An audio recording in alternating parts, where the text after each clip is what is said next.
Hello, everybody. We are back to our regularly scheduled programming. Oh, let me do something. Ready? Watch this. Look at this. This is what goes into streaming. Ready? Do you see it? Do you see it? Do you see it? Watch this.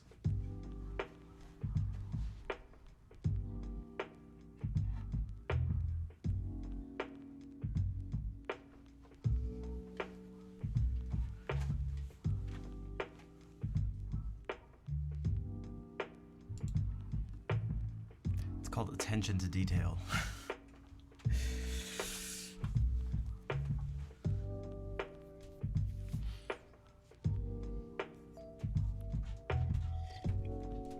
Alright, so half the chat is Dutch. I like it. I gotta do this stuff with my nails just really quick. It was crazy right before the stream. It's pouring outside. I mean, it was. And so we got some flooding in the basement, which is always fun. Just minor. But I had to lay down a whole bunch of towels. It was hectic, but whatever. For those of you who weren't able to make it to the stream or weren't able to be there for all the way till the end, we ended up raising $2,278 for charity, which was far more than I thought we were going to be able to raise.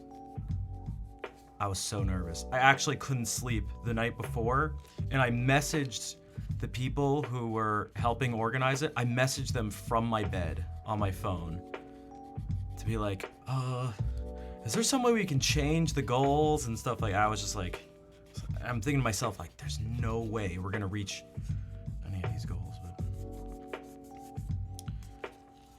so anxious. So thank you all for helping out with it.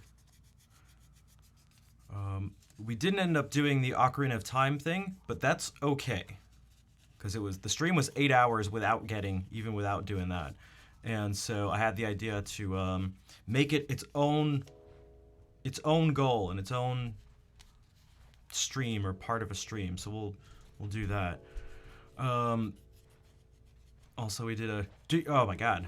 The past few days have been crazy because I did that, ended at 2 a.m. Still had to eat some food. Went to sleep, got woken up the next morning earlier than I would have liked to find out there was some credit card issues. You guys know McAfee antivirus? Never do anything with them. I promise you, they're literally a scam company. Hey, Stage Manager, what's up? Dude, thank you for the donation. Stage Manager donated $150.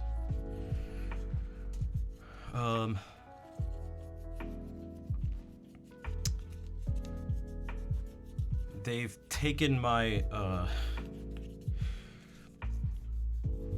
some of my banking information and have been making purchases for their stuff. Even though I haven't used McAfee in years, I can't remember, but they all of a sudden just started taking it. Had to cancel a credit card. I got a new one, and the second I activated the new credit card, they started buying their services for me on a new card. So I had to cancel that one the day I got it.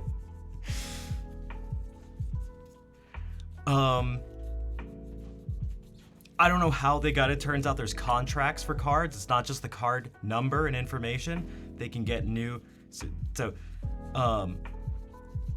it was so chaotic. Then I had to go and I was almost late to the fundraiser thing because of it. Because I was on the phone with McAfee, being like, "What the hell?" and talking with my bank, trying to be like, "What is going on here?" Trying to figure it out. Did the fundraiser thing.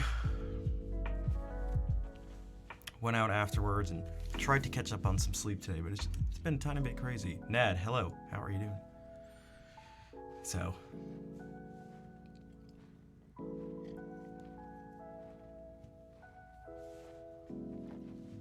But I'm serious. I'm just letting you guys know.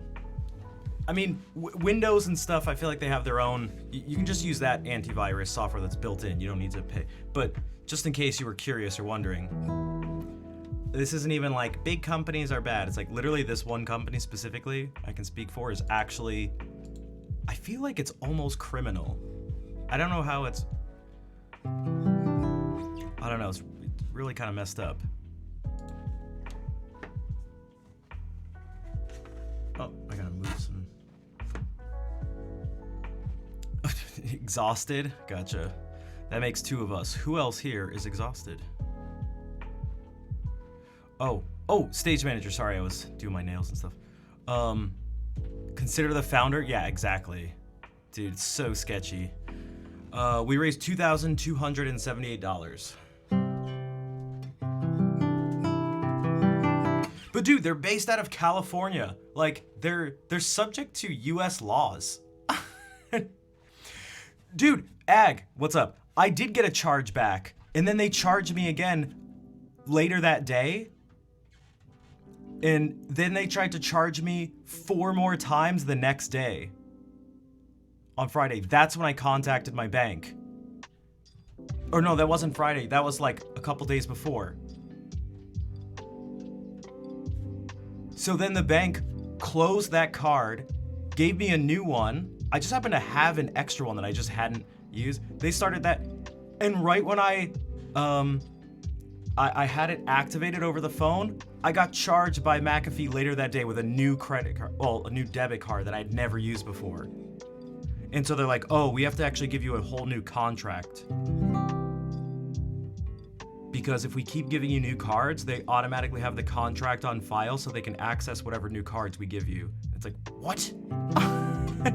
What the hell?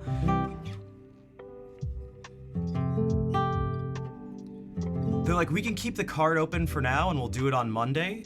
Guess what? I went to make a purchase yesterday and my card was closed. Dude, it was...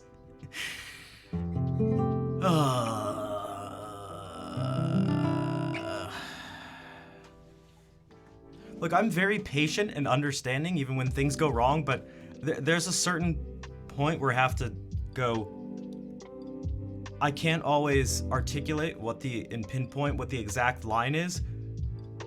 and I don't necessarily care to do so because I don't think that's how life works. But at this point, it's like, the line, definitely line crossed. I can't say where it is, but becomes not right. No, I asked the bank specifically if you can just block charges from a certain merchant, and they said they can't. What's shit music background? Oh, hi, thanks. It's just some DMCA free stuff because I don't feel like having my account shut down, so that's why it's shit music. What's up, Tina? How are you doing?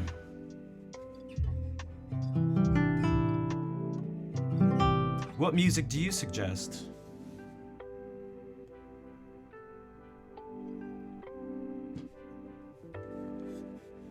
Hey, Sean, how's it going?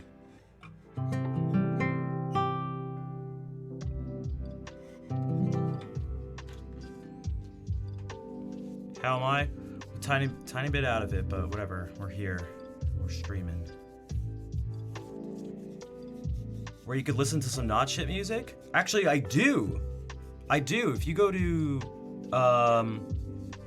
any of my social media accounts, including YouTube and stuff, you can listen to all my music. It's not shit.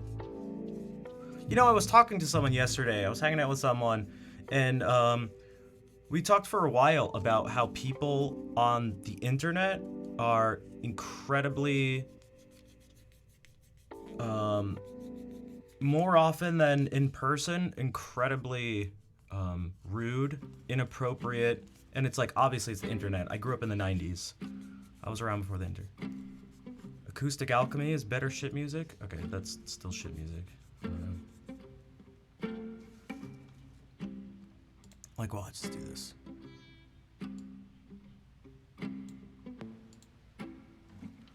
I don't know. I just prefer people's not, I don't know, unwarranted, unsolicited, critical opinions. I don't know. That's what I prefer.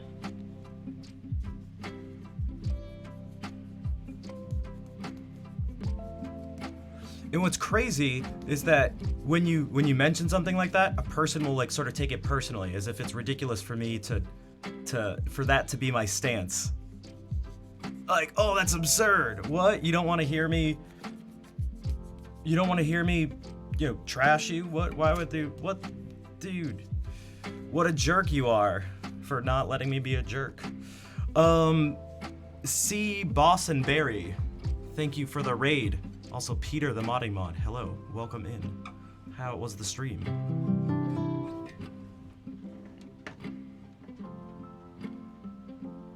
Not Peter's stream, but see Boss and Barry's stream.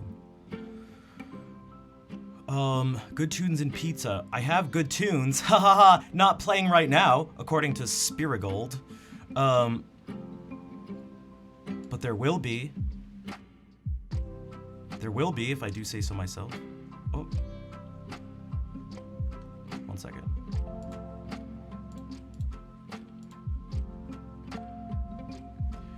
I need a new computer. It's been struggling more and more to do the encoding to stream.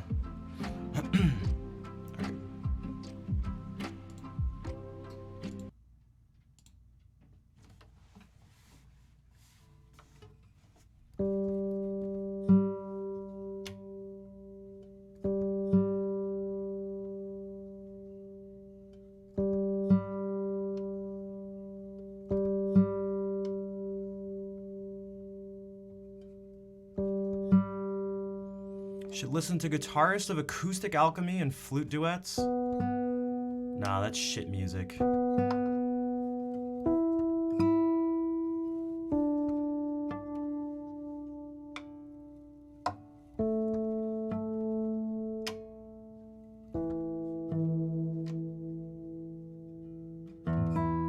Thanks for the warm welcome. Oh, you're welcome. I'm very warm to people who are also warm. I promise you.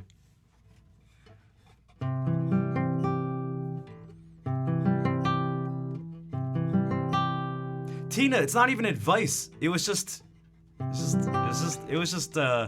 even advice. It's just, Mean. Not even mean, it's just, I don't know. Socially oblivious.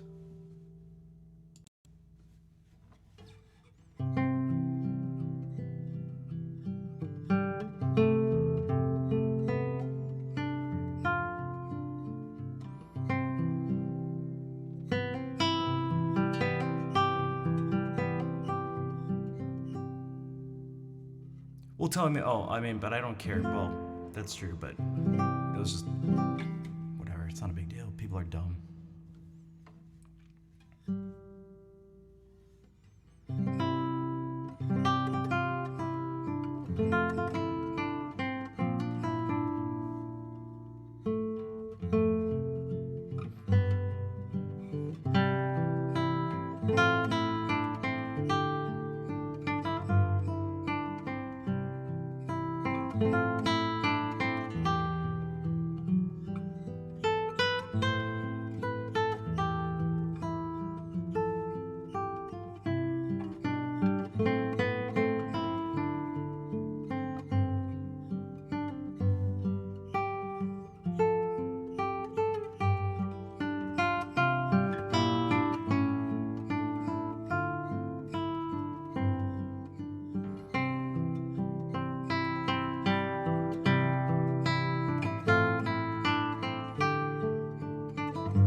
Those were a couple video game tunes.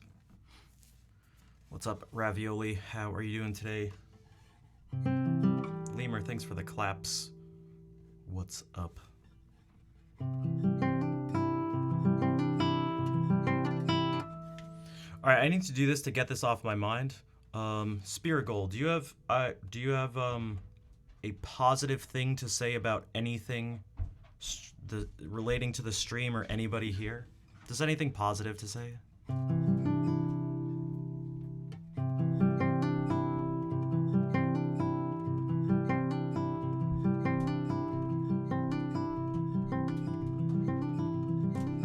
It'll be a little test.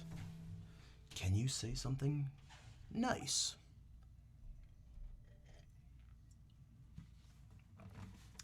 Can you contribute?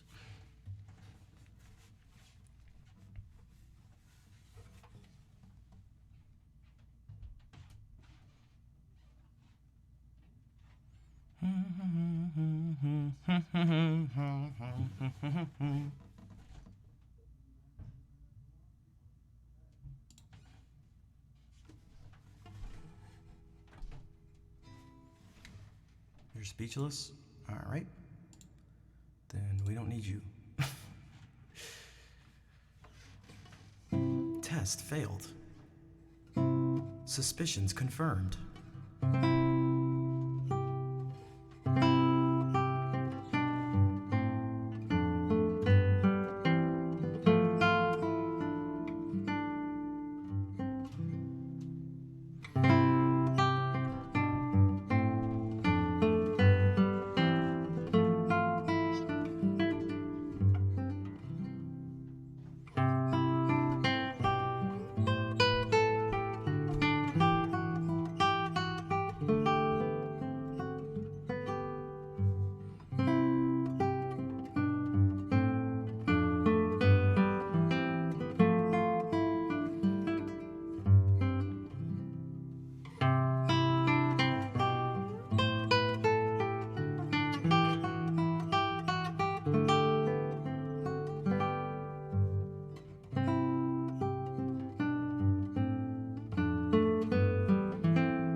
Sirius, what's up? Is this the same Sirius? Did you get rid of the capital letters? And change the...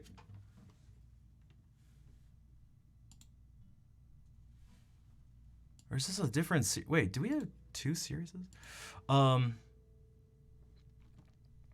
Yeah, so when I did the stream on Friday, I reached out to a lot of people from outside of Twitch.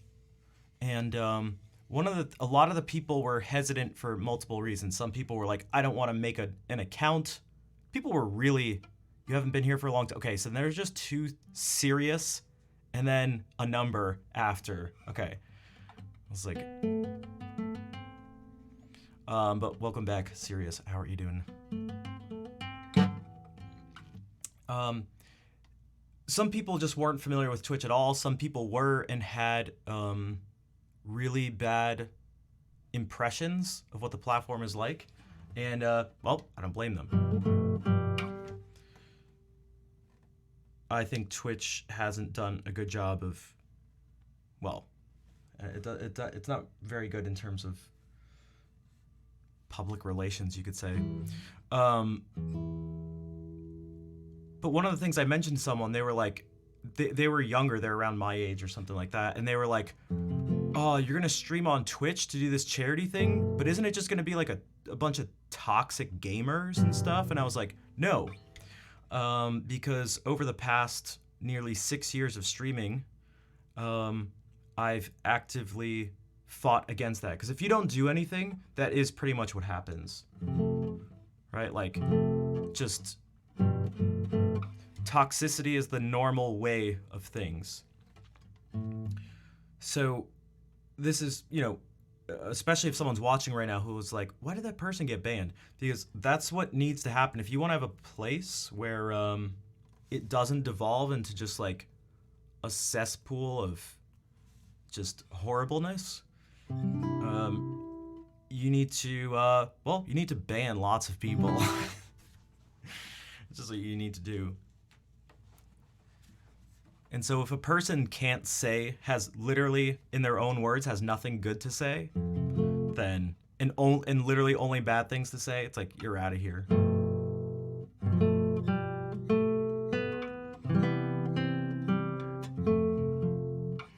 And that means less viewers for me. So in one sense, it kind of hurts a bit, but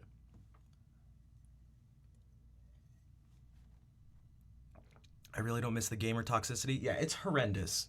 It's actually somewhat disturbing, if I'm being totally honest. The amount of man, it kind of creeps me out to see the amount of, I don't even, it's more than negativity. It's just like there's this weird deep anger. It's like just kind of, yeah, and disturbing is maybe, without being too, I don't mean disturbing in like a really extreme sense, but it's somewhat unsettling to think about what's, you know, What's making a person want to do things like this? Where someone's just doesn't, not only do they not have anything good to say, but they're really just trying to make everyone who comes their way, everybody they come across, they're trying to emotionally ruin them. And that's kind of disturbing. And I'm not some old person who's like, video games are bad or something. In the classical guitar world, also Fernando Soar. That's actually very funny. That's a very funny pun. Where's Captain? I feel like Fernando Soar, welcome in. Yeah, no, this type of that toxic. So there's obviously there's no community in the world where it's just everybody's great and everybody gets along. But no, I can say with 100% certainty that there is an extreme difference between the people in the classical guitar community versus the gaming community. It's just not even close. It's not even close. Like, obviously there are gonna be people who are like, oh dude, that player, oh, that dude sucks or something. But they're not going up to, another guitarist isn't going up to on another person's post and being like, you suck and everything you do is terrible. Go kill yourself, you piece of shit. It's like, I don't think anyone has ever said that ever. And that's like daily. No one's trying to crush each other's hopes and dreams and attack their souls. It's just like, it's not even close. It's really just not close at all. So, even in the speedrunning community, it's a gaming thing. People can be a little rude and, not the nicest, but it's nowhere near the competitive. It's just not even close. Yeah, elitism isn't great, but that's not like, oh God, it's not this like dark, malicious. The idea, so, I kind of mentioned it when I was playing Melee last stream, is that someone will rage when they lose, and then when they finally can beat someone, they're not satisfied with beating people. A huge portion of the people who play from the lowest to the highest levels, I've seen the top players do this. I don't buy the argument that it's just people who aren't very good. I've seen people at the top, even some like top 10 players, just bully people online and giggle and laugh at how much they're able to just toy around with them and beat. It's like, it's just demoralizing and nasty. It's just nasty. It's like, it's literally bullying, and it's like a cycle of bullying. The people who are better than you bully you and make you feel like shit. And so when you are finally better than someone else, you take out that aggression and you do whatever you can to make yourself feel better by just messing around with the people below you. But you need to chill out, because you're worse than most people. And even if you weren't, even if you're at the top of, Melee or whatever, some gaming thing, no one cares. You're just playing video games. You think anyone, most of the world's population doesn't care. No, they don't think you're cool or anything, which is fine. Like, they don't care.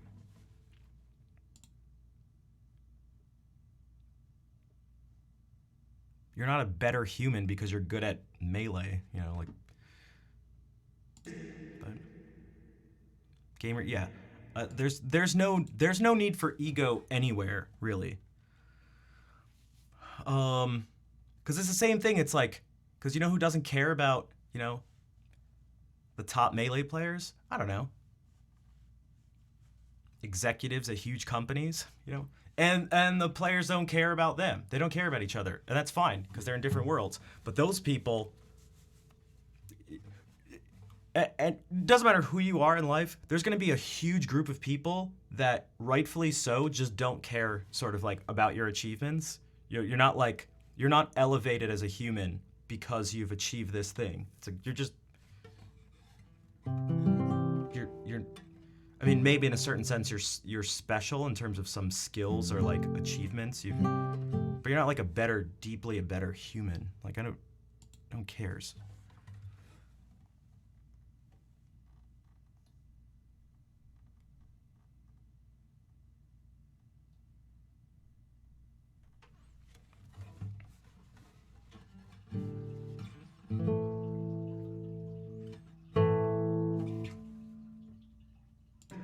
You know what they do care about? Pavans. Like, who cares about Spanish vihuela music from the Renaissance? Like, who cares? Who cares?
No, not Greensleeves.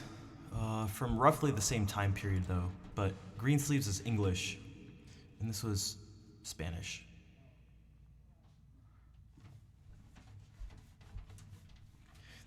I've talked about this before, but I think it's important.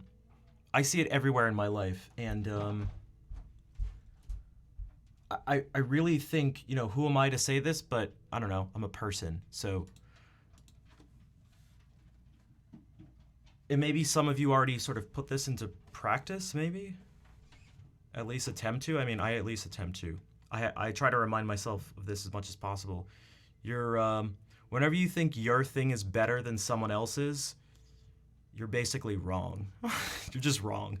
So if you think the classical musicians, like a lot of them can look down on the jazz players for specific reasons. And the jazz players can do the same thing for the classical musicians, and the pop musicians to the classical musicians, and jazz musicians, and vice versa, and musicians versus these types of artists, and those against them, and the sports players versus. It's like you just realize that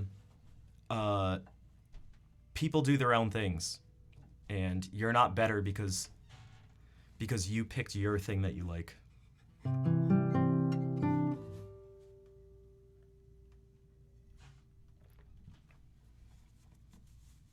Vol, thank you for gifting a sub to Tina. And Fernando Soar, thank you. You know what? Speaking of...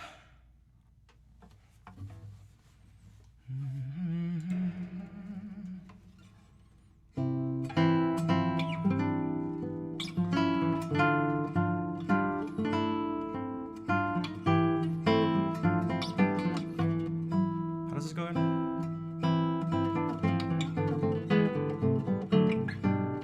So let's do.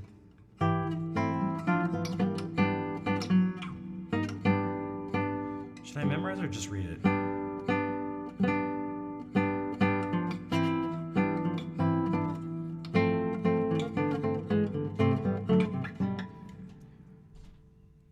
Vol, thank you for gifting us up to Sirius as well, and also to Panic.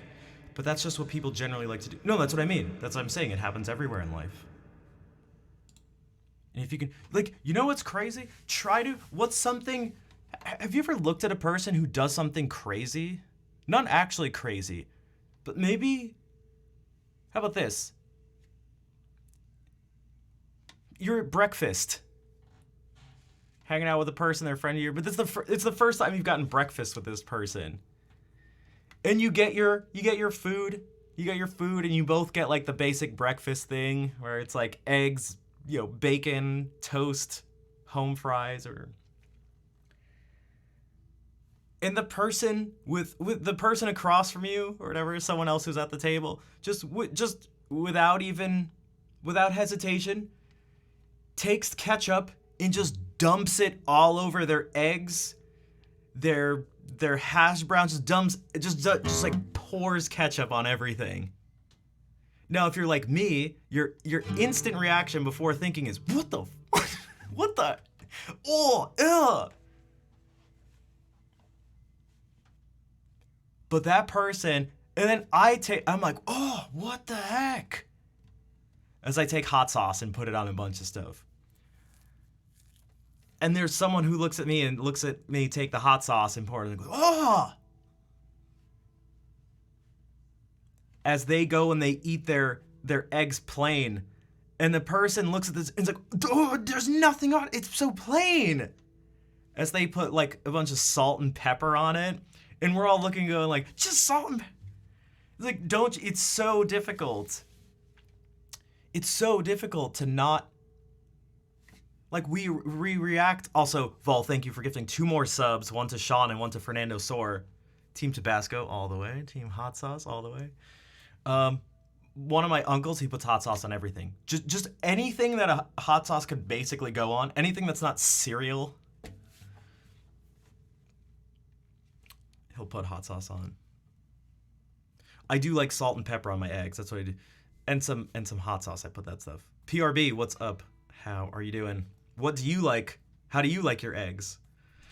But the thing here is like we don't choose our preferences. We don't choose what tastes good to us. We don't choose what we like to listen to. It's not a rational thing. So when we see someone else do it, it just hits us as wrong. Because in a certain sense, it is wrong. It's wrong for us. But what's really difficult to do, you almost have to override your gut reaction. Is that unless that person is messing around with you and just playing a game, that person, just like you like your thing your way, that person equally likes their thing that way. And the way you feel about it is exactly the same, even though the way you feel about each other's thing is the exact opposite of how you feel about yours. And that's really difficult to do. At least for me it is. But I'm going to go ahead and say it's really difficult for people to do. But that gets back to this thing. It's like, but classical guitar is like the best. Oh my God. It's got the best music. And dude, the things you can do with the guitar, it's the best instrument. No other guitar can get this type of change. No other instrument can get this type of change in tone like this. And yeah, maybe with the voice, but you can't play. That's totally different. It's not polyphonic, and it's just like, and other people are like, the guitar? A classical instrument? You gotta be kidding me. What composers do you have? Fernando Soar? Francisco Tárrega? Those are what? Those are your big people? Where's your Mozart and Beethoven? But your instrument is like a joke. You're like a bunch of children. We have Liszt and Brahms and Beethoven and Mozart. And it's like, oh, dude, piano player, dude, you can't even sustain your notes. You pluck a note and the thing just dies instantly. It's like, oh, well, violinist, try playing more than 4 notes at once, sucker. Right, so it's just like, and then insert a viola joke, as you please. What's up, Captain? I still feel like Captain is Fernando Soar. I feel like it still is that account, but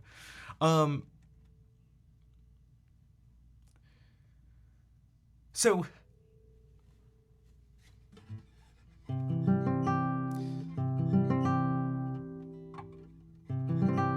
chill out. Basically the message to this sermon is chill out, do your own thing, and let people do their own thing when it comes to just like pure preferences. Just like, dude, doesn't like keep your opinions about other people's preferences just to yourself. There's literally 0 point to it. You can think it, but just, I mean, you can actually say and do whatever the hell you want, but no one's gonna like you. Well, no one's gonna like you when you do that. Or at least most people won't. You can have some other toxic people around you who like that, but you're sharing unintentional emotional terrorism. Basically, you just recently finished your basic archery course and it's time to get your own bow. Now, the funny thing is that I've uncovered the bow part brand fanboyism. Yeah, exactly. So that's going to exist everywhere. It happens with guitars. It happens with cars. It happens with bows. Apparently, it's just... Yep. I'd be shocked. I almost wouldn't believe you if you were like, no, in the archery world, no one like really prefers one thing over another and really looks down on something else. It's like, I wouldn't believe you if you said that. Unless you told me that humans don't take part in archery.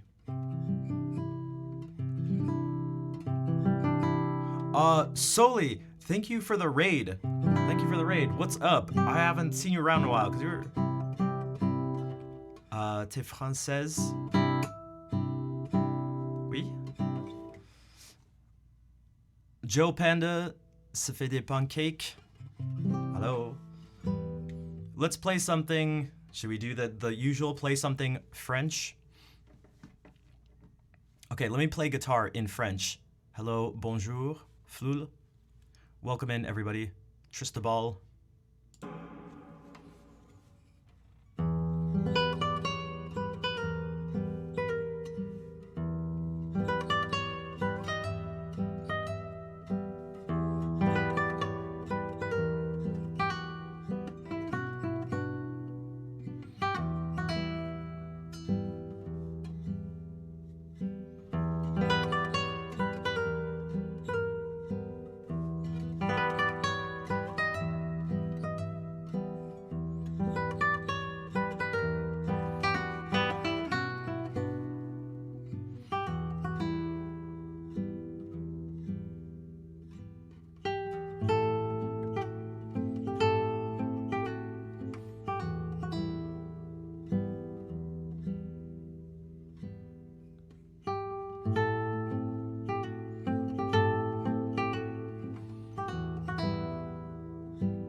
Beautiful song. Thank you. For those who are curious, that was a piece originally written for piano, but it was by a French composer named Eric Satie. You could lump him in with the people like Debussy and Ravel and Fauré. I mean, all of them are obviously different, but... And Soli, thank you again for the raid. And Joe, I'm glad you like the raid destination. It's kind of like Asturias, where you like it better on guitar. Yeah, it has a different feel. I'm not sure exactly how to describe it, but yeah.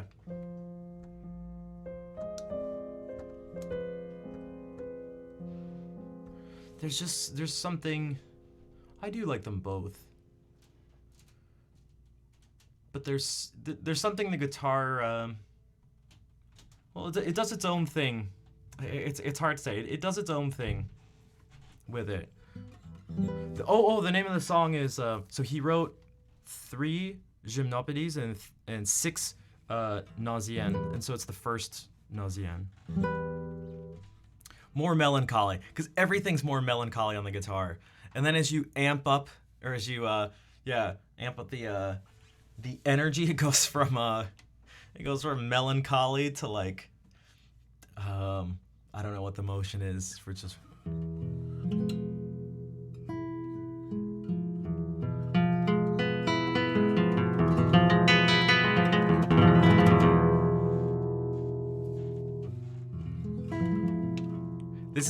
This is like one of the scales, like we were talking, one of the emotional scales we were talking about before.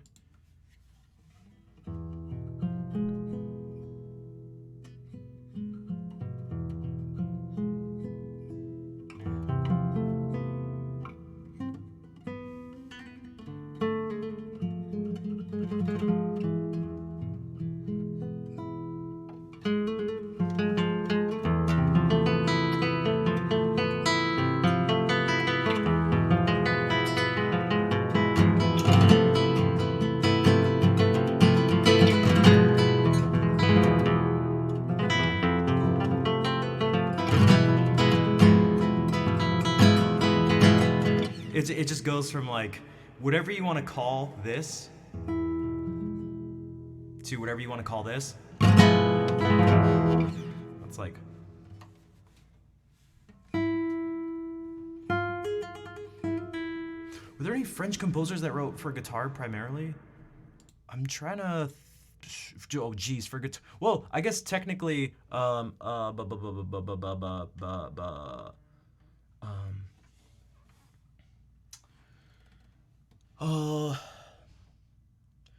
not. Debussy wrote. I think he did write some stuff for guitar. Don't quote me on that. But that was a different guitar. So the Baroque guitar was not the same as this.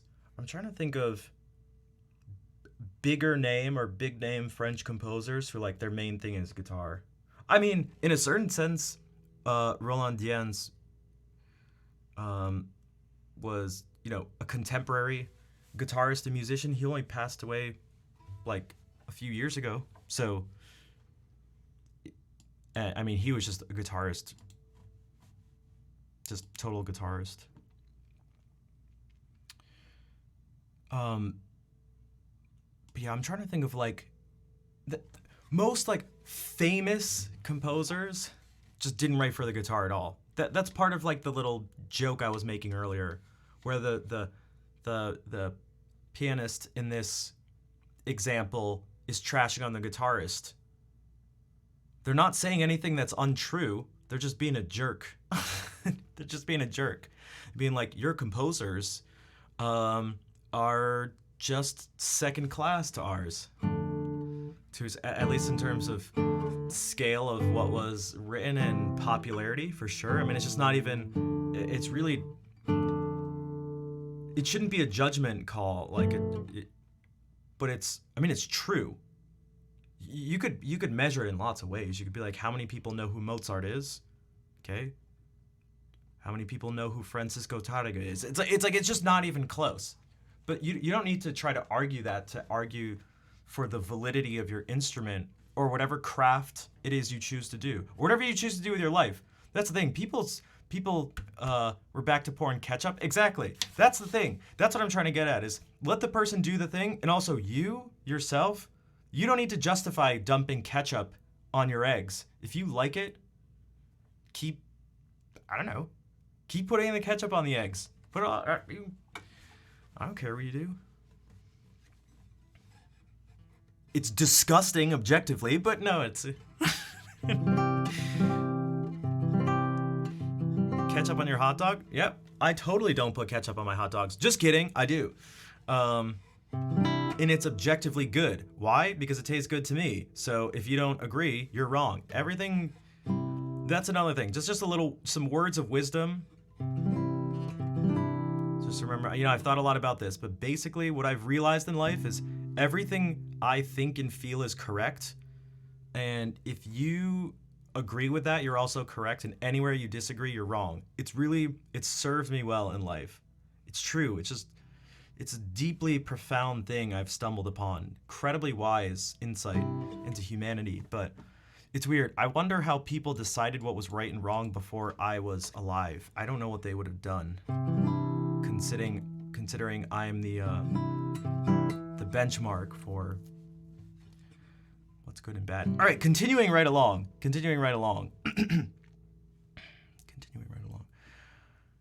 Oh, by the way, Schnaff, I wanted your professional opinion on something. I just put on D'Addario high tension strings, which is the first time I tried out high tension nylon, not carbon strings. Despite them being higher tensions, they seem more comfy to play because they're thicker. It could be. They feel different. This just happened yesterday at the fundraiser. There was an extra pack of strings. Dude, wait, they're right here. Whoa, they're right here. And Adam's like, does anybody want this pack of the normal tension strings? And everyone was like, haha. And I was like, dude, what? I'll take them. And they're like, you want normal tension strings? I was like, shut the fuck. Shut up. Just shut up. Shut up. Especially because a bunch of the people were like, again, this isn't a judgment thing, but it's like, you're amateur guitarists, a bunch of you who are like, it's like, okay. Please. Leave me, please. You have to go. Have a nice drink. All right, take care. Thank you for bringing everyone over. Seriously, thank you. I do appreciate it. It's like, let me do. What do you think you're better? Why don't I make fun of you because you don't use extra hard? Oh, everyone uses hard tension so for you can get normal, hard, extra hard. But most people use the hard tension, the light blue ones. What are they? Are they worse? Because why isn't everyone using extra hard tension? Doofuses, your dumb opinions.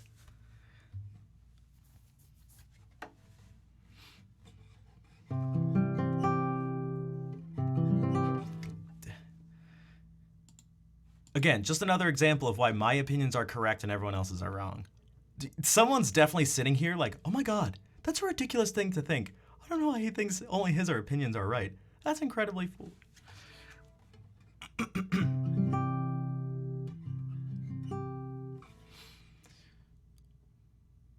Poulenc wrote a piece for guitar? Oh, I don't even know if I knew that. I may have heard it before, but yeah, he was a big French composer. Although I think the question was primarily wrote for guitar. I may be wrong. I don't feel like scrolling back up, but yeah, that's... Also, I never said, hey, Derwin, what's up? Amateur guitar players came about because before the only way to hear music is buy a ticket to a concerto. No, it's actually, it's not the opposite, but it's closer to the opposite, where the guitar was an instrument of the people before it was the instrument of like an elite concert musician. And actually only recently was it taken from a place of just being played by the average person, and being played in small settings to being played in a concert hall for large audiences. So if anything, it's it's the opposite, where it's very much a person's instrument. You can think about it like a ukulele.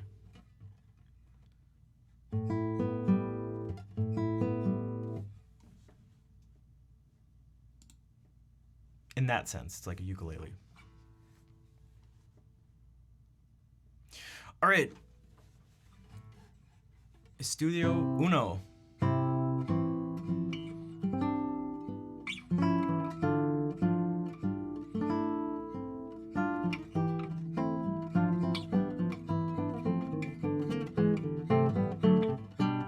Yeah, Segovia was the one who decided to really have it be shown on a large scale. Tarrega, I feel like, did all the groundwork for it. He, in terms of technique, except for the lack of nails, technique, using a guitar like this, doing transcriptions, writing his own music, really, he feels to me like the first real guitarist where his music screams guitar. But still didn't really have this idea of playing in front of huge audiences, but couldn't do everything. He did more than enough. It did more than enough for the instrument.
So those were a few studies by Fernando Sor.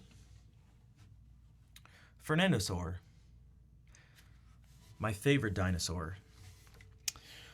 Lutes were played at courts? Yeah, and also, I'm not an expert on this, so don't quote me, but I'm pretty sure that guitars were still played in those settings. I could be wrong though. I mean, I don't know. It's not,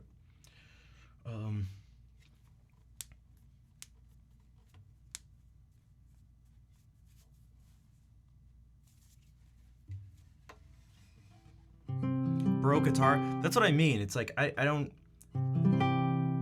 without pointing to like specific, I don't know, situations or specific, I don't know, courts like, and pieces and composers that were writing, like there's just, I'm pretty sure. Oh, speaking of Gaspar Sanz, hey, when did that th, how long ago were Spaniards doing that with their C's and Z's? Gaspar Sanz. Gaspar Sanz.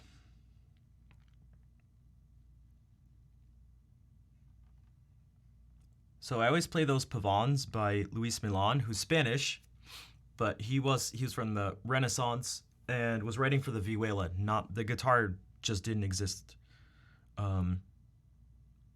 in this form. There was still a Renaissance guitar. It wasn't like this, and neither was this guitar, the guitar that this music would have been written for. But so this is a little janky because I use the last pronunciation, Santh, but I'm thinking like I don't know what because this is from the like late 1600s.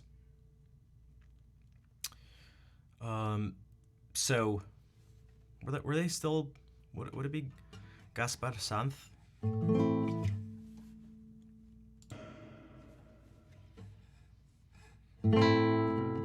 Whoops. So here's a pavan, but yeah, this is, yeah.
Oh, here we go. Oh, we have both Siriuses here. We have both Siriuses here. There we go. Okay. So we have both Siriuses here at one time. There we go. Okay, introduce each other to introduce yourselves. There's two Sirius underscore numbers here. You were here before him? Oh, okay, so Sirius 96 and Sirius 5. So there's Sirius 05 and Sirius 96. We're gonna determine who is better, just deeply as a human. Whose soul will be deemed worthy of salvation? Exclamation mark. Following. To find out who followed first, and that'll help determine who is a better human. Which one is Howard's? Howard. Oh, for 1 year, 6 months, 2 days? Uh-oh. That's not true. I don't know. That's what the records show. I don't think that's true either. I feel like you've definitely been here longer than 1.5 years. 05. 5 comes before 96. But 96 is higher than 5. 96 is more than 5. I don't know. Oh, uh-oh.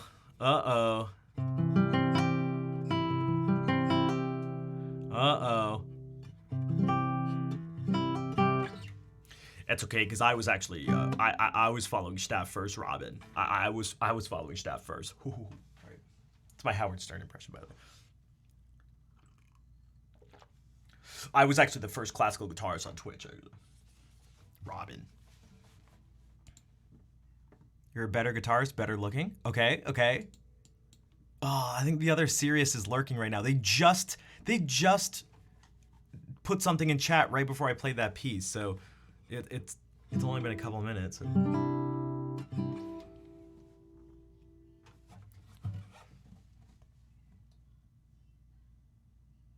I haven't played these in a while. This is I don't know where these are from, when they're from. It's just Pavana and Alamans, but we can make some guesses. Oh yeah, how high are the tensions of the strings you use? 13s? Oh, wrong answer. See, those aren't even nylon strings, so you play the lesser version of the guitar. You're the unsophisticated fingerstyle guitar. Ooh. It's our aunt. Ooh. We'll still be waiting. Ooh. No. Ooh. Le ouf. I'm sorry. I wouldn't say that for. Oh yeah, but I don't know. I only listen to classical guitar. Every other form of music is just kind of. It's just kind of below me. It's just kind of. I'm kind of better than it. I'm struggling to even say this as a joke.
What's up, Al? Yeah, things below me. Clickbait content. Reading. Just books in general. Steel strings. Oh, you know what another one I thought of today? Quotes. Not a fan of quotes. Stop trying to sum up your opinion on something. Stop trying, because you know what it is? Here's what people do.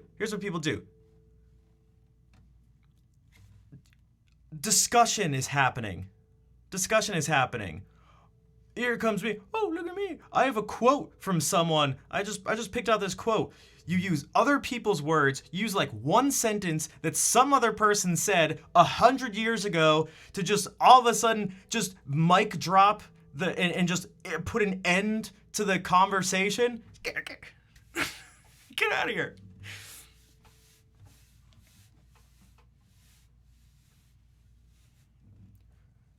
He who gives up a little bit of freedom, security will get neither. Shit, I don't care if you said it. I don't care if you said it. You didn't end the. You know what? God damn it, quotes are so stupid. You know what else are dumb? Just like idioms and saying like that, like the bigger they are, the harder they fall. It's like, is that always true? You could say that wherever. You could say that where it's really not appropriate. Don't be saying it's fine to use a quote. Zero.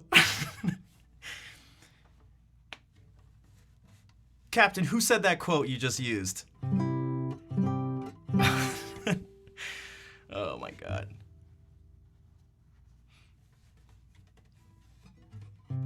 I can also be Albert Einstein. Yeah, that dude was an idiot.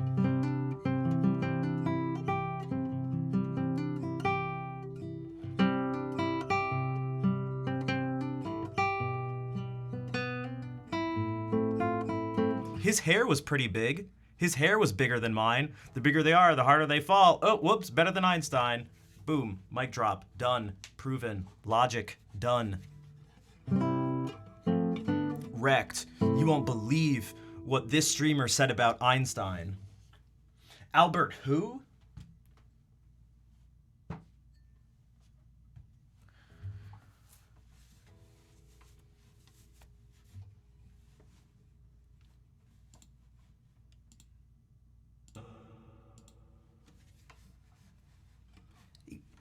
Oh, my name's Albert Einstein. Oh, imagine you're riding on a flashlight. Dude, you could never ride on a flashlight, you idiot. You can't ride on a flashlight. You hold a flashlight in your hand. This guy has... dude, no wonder he came up with such wacky ideas.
Dude, Captain, can you even say you're running into work?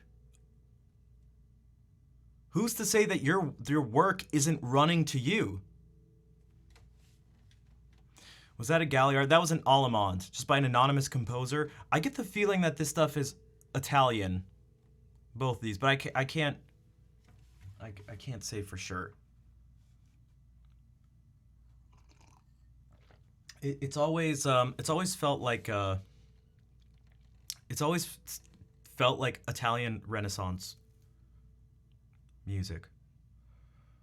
But I literally only have titles, and who knows if the titles are even, like, properly spelled. That's deep. Dude, it is. But that's what Einstein would have said. I don't know.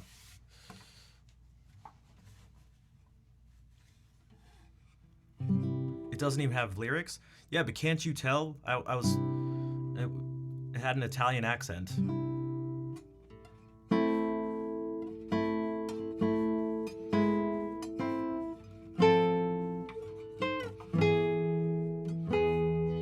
All right. Terrible joke. Terrible joke. Or best joke.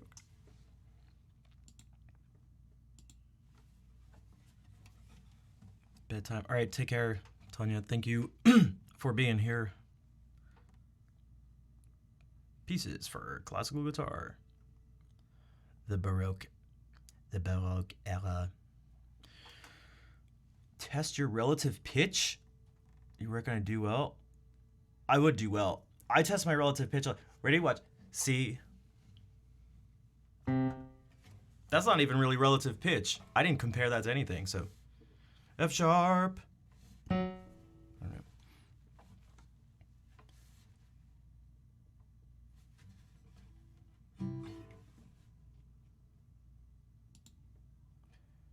My pitch perception is weird. Perfect pitch? No, because it's not perfect pitch, but it's just very good and weird. It's just very good.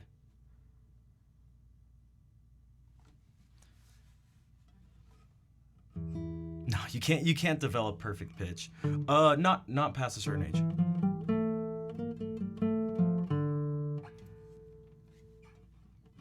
You can do things to there appear to be genetic factors involved, but it's a combination. As far as people understand at this point, it appears to be a combination of a genetic predisposition for it, also, which can also be significantly increased by environmental factors, which the two main ones being the language you speak and whether or not you have musical training, in particular before the age of 7.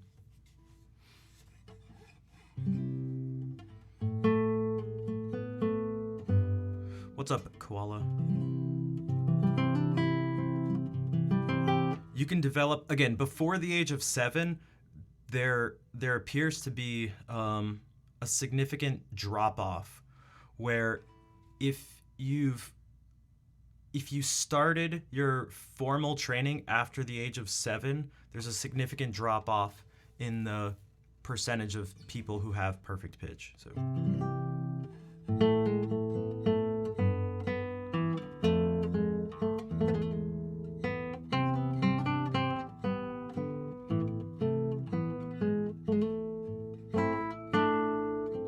Why don't I actually just go ahead and play this? So this is a minuet by Henry Purcell. So this is definitely not written for guitar, but I feel like it actually works well for guitar.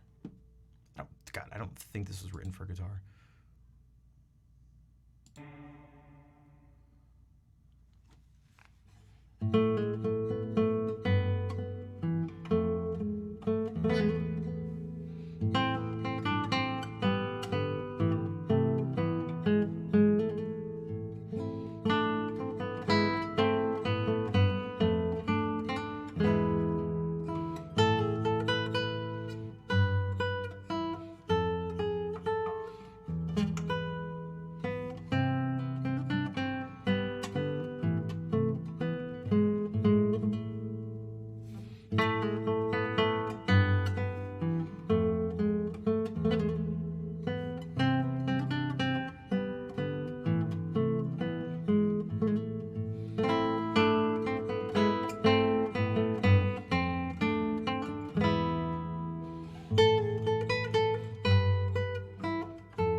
Yeah, Koala, how are you doing today? Chromesthesia, so like synesthesia, but specifically in terms of one of the senses is crossed with visuals. I mean, I know for sure. I know for sure I associate lots of things with lots of other things that are there's no actually real world connection between them. Um, yeah, so sound, sight, synesthesia, yeah, that's which is different than perfect pitch, but um, like there's a different um, there's a different process taking place. So it's although it can appear to be the same thing,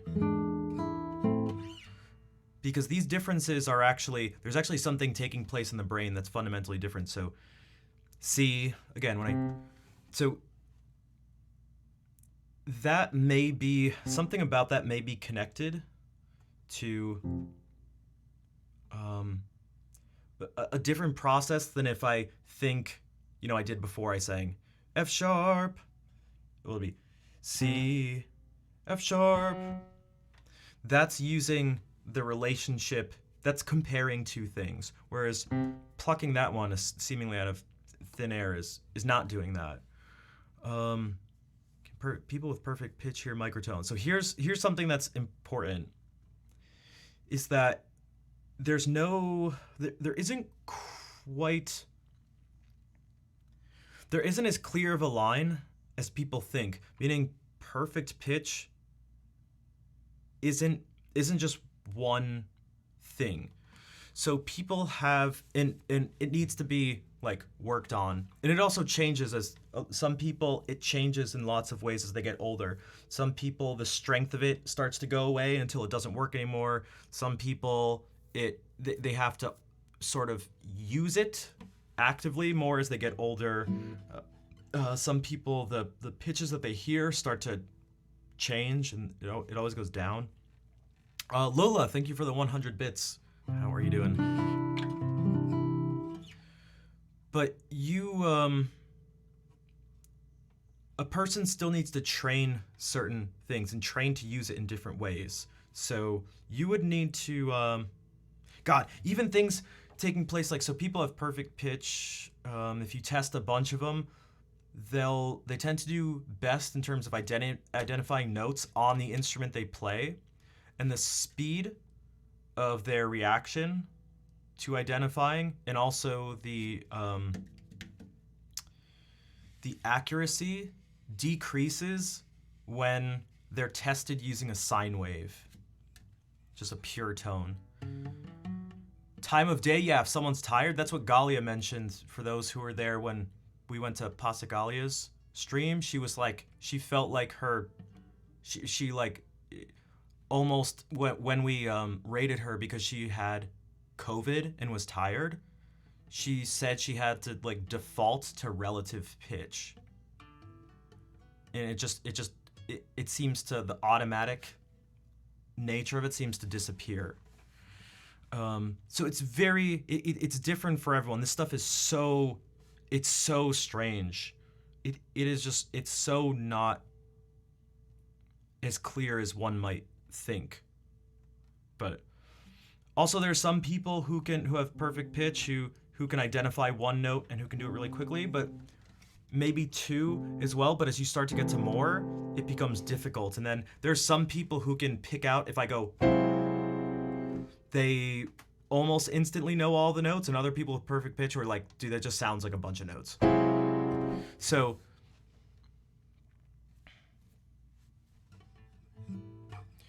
the guitar is also interesting because there's a lot of other things that come into play. So things like voicing. So if you hear like, well, that's so.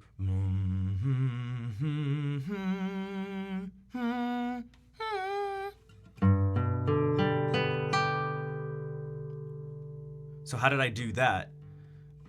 I imagined a G major chord. That also tends to happen when I imagine a certain. I almost never hear the first cello suite by Bach, the prelude, in G. I play it all the time in D, but whenever I think about the cello suite, I think.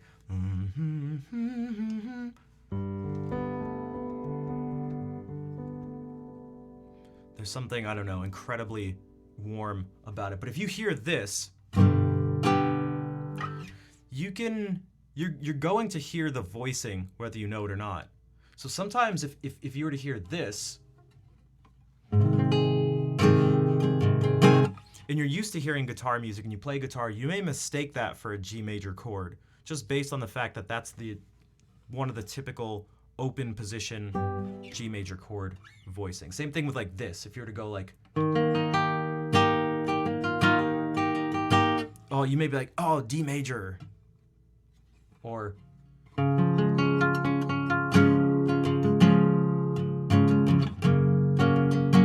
you may think it's C major to F. And that's your brain doing its job. It's doing what it thinks its job is.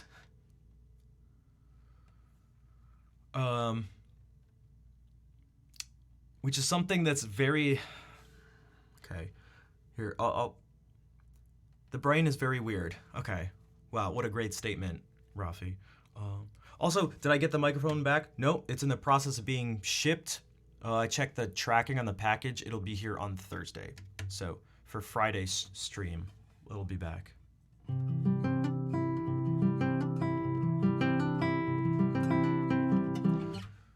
I attempted to, I looked at like so many papers.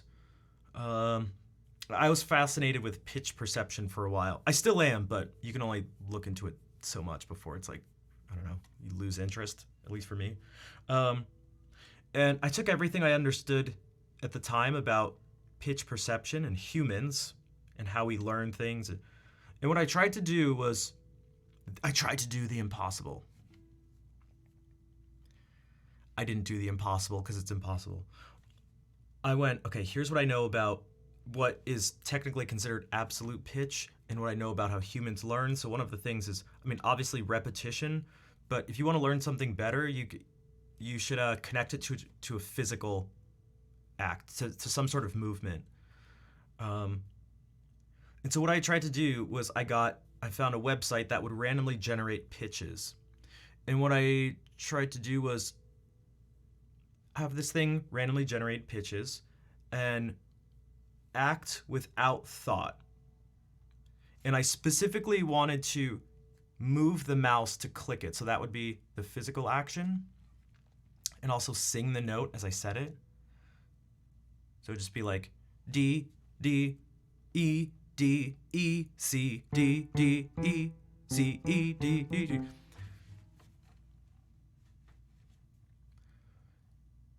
And I was like, great, this is what I'll do. What ended up happening, because I was like, oh, this is how I'll override my natural inclination to use relative pitch, my natural inclination to compare notes to each other. And all that ended up happening is it strengthened the connection between the notes. It's like you ask your brain to do this thing and it doesn't know any better. It doesn't know any better. And it navigates situations the way it knows best. And if it is successful in navigating those situations, it doesn't matter how it does it. It goes like, yeah, I'm doing a good job, right? Rafi, I'm doing a good job. I'm doing what you're asking of me. But it wasn't what I wanted it to do, but it was what I was telling it to do. I was telling it to feed me the information of what are the correct notes. And it was doing that. It just wasn't doing the way I wanted it to. So what ended up happening was it ended up strengthening the feeling of notes having a particular function, which I think is great. It wasn't the intention, but I don't know. I don't know if I can really complain. So what it ended up doing was it made all of these notes in a major scale, actually really in any, it could be a minor scale too, but it made them have a particular feeling, where if it was, it was very much like wanted to go, and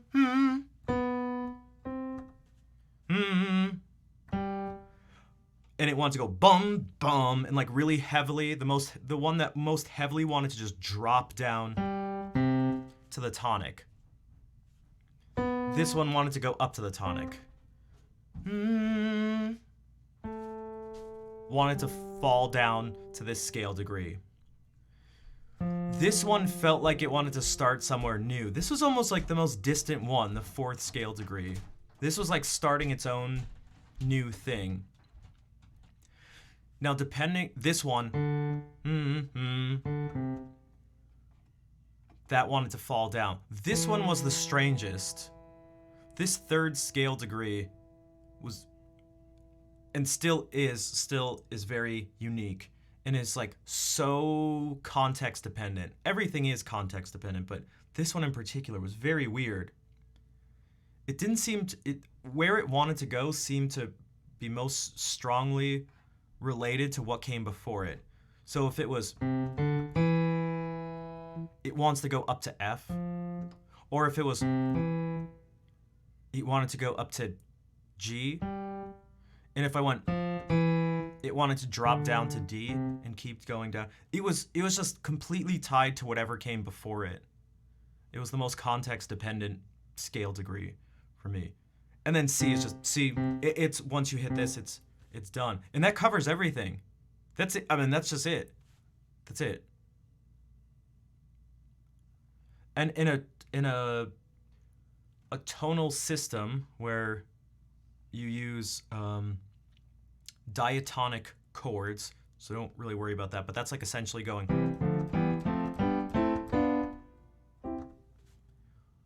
The rest of these notes serve their own function, where they all, for the most part, led up to the note above them. So we're going like,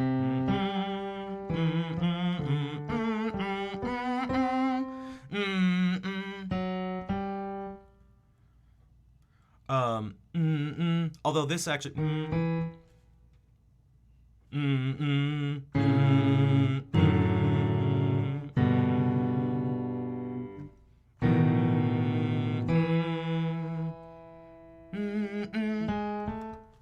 only one that didn't feel like it went up is this one, which one felt like it wanted to go down.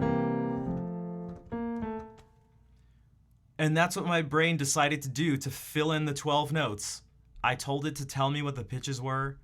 I was hoping it would just identify them on their own, and it did what it did best and served its function, but in the way that I didn't ask it to do. And it's a little insight into how brains work.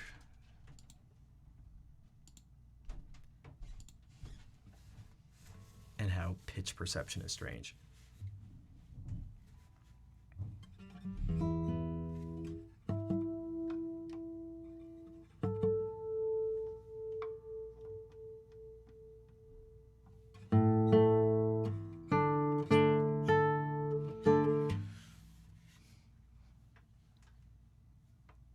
Anybody out there? I was talking to people, right?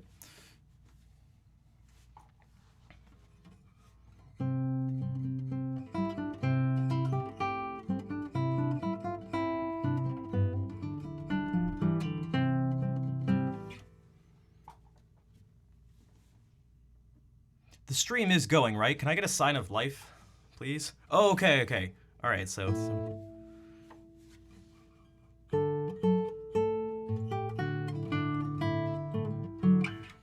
it's hard. I don't like calling out lurkers, but you guys do understand, right? You guys.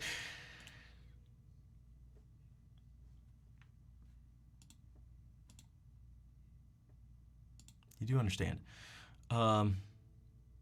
You're building a keyboard. Oh, sweet. What kind of keyboard did you get? Hello, Fair. How are you doing?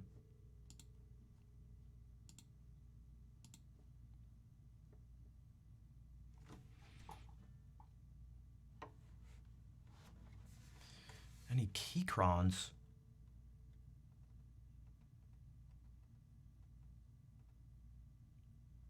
Is that the company?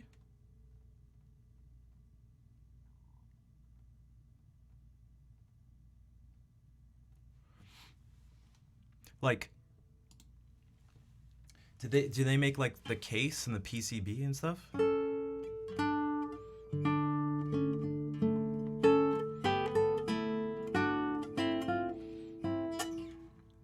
It is? Okay.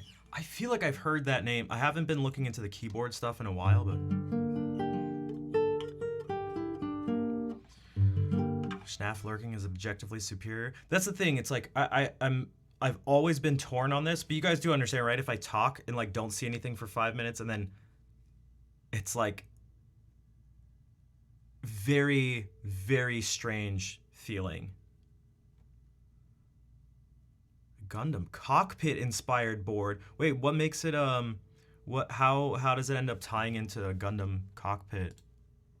Do you have like special keycaps, or is it sort of more just like, yeah, I don't know, I'm curious. Are there actual designs? Like mine is super plain, but I like it that it was just the caps mostly gotcha. I just wanted it straight black. Like the keyboard community is so into like these like I feel like they really like 70s colors that you'd see in houses in the 70s. They're really into like olive green with like creamy pink and weird creamy white too. It's like, what? But hey, I mean, again, like we were talking about before, to each their own. So I don't know. But and I only picked these because I basically had like 3 choices of keycaps in the world that were soft like this so that my nails wouldn't click.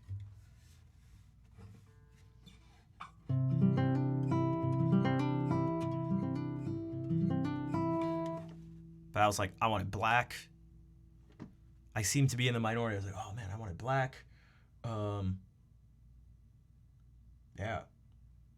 I even got black GMK keycaps because I was like, oh, I wonder if it'll really be that bad to type on. And it was. It was so, oh god, it was clicky and my nails were sliding around. Oh, it sucked.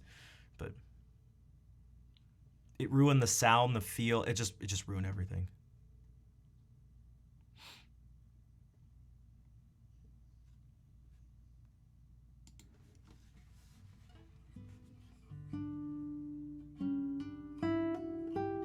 I will let you know that yes, you totally understand, and you're 100% right and agree. Oh, well, thank you, Lola. No, it's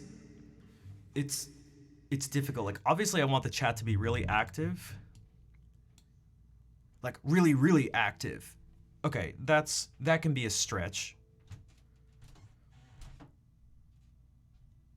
Something. So if I was like, dude, why aren't there 100 messages per minute? It's like, all right, Schnaf, shut the hell up, dude. You're ranting about pitch perception. That's why. It's like, okay, fair enough. But it can be a little difficult if I talk and then if there's actually nothing, like pure nothing. It's like, wait a second. Wait, what do I do? What happened? Is the stream legitimately frozen? Did something happen? Was it just boring? Did people leave? Like, oh god, that's very difficult to just like. Because it also it can be quite jarring, right? Because you just sort of go like, well, you've all been in school, right? I hope, at least for a little bit. When the teacher asks question, the teacher brings up a topic. They say anything. Questions? Question? No? Right? Okay. Next thing. It's like, it's good that I guess that people don't have questions if the students really understand it. But it's just like, no. All right, next thing. It's not very fluid. It's not like a fluid moment when that happens, if that makes sense. There's a bit of discomfort. It doesn't necessarily need to have discomfort, but it's just very, I don't know if jarring's the right word, but kind of. Too cool for school? Then where'd you learn to spell in such a cool way?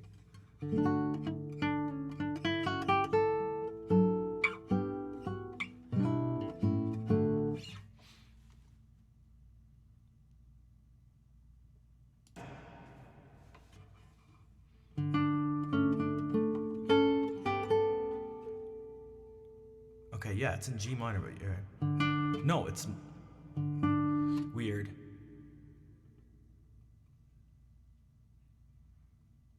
Oh, it's gonna end up being in D minor.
Do I have perfect pitch? I don't. But I have a very good ear. Blankety Ash, what's up? Welcome in. Thanks for the heart. So, in most situations, in most like real world situations, what I mean by that is like when music is actually, when a song is actually being played, there's usually some function to it. I mean, if the song is so chaotic that it's just like, it's like, man, I don't even know if I want to play those notes back. But if you, a lot of this has happened through, well, I mean, just really specific ear training, but also understanding of things from, you could say, a theoretical place. And then improvisation is huge because you need your ear for it. Unless you're just moving your fingers, I don't recommend playing music. I don't recommend having music be a purely physical act. Do not recommend it. This shouldn't be what music is. This should be what leads to the music. This should be a means towards a musical end. This shouldn't be the purpose. So,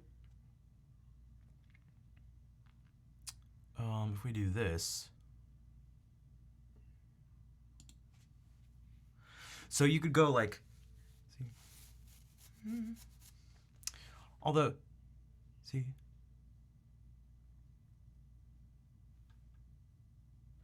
this is weird because there's no way I hit an A though. Okay, B flat, yeah. So if you were to be here, if you have some place, I mean, you should know what each of the other chords are.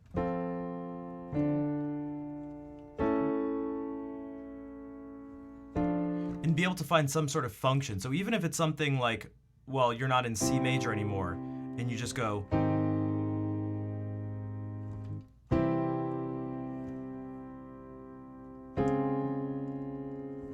or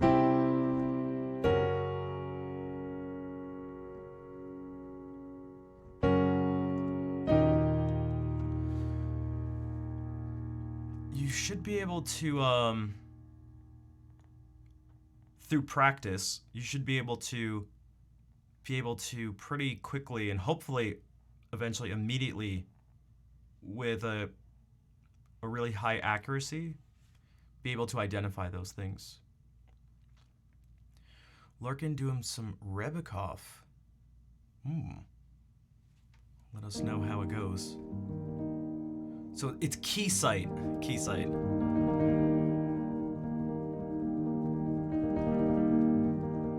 Still often find I'm off somehow.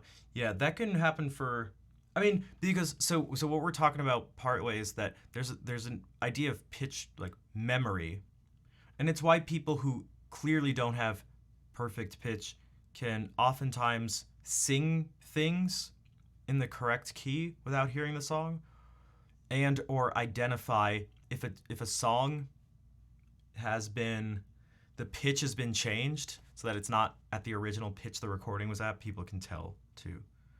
Although I don't know so much about that when a person's voice is involved, because the human voice, you can kind of tell when a voice is modulated. But oh, speaking of, we mentioned you a little earlier, Galia. How are you doing?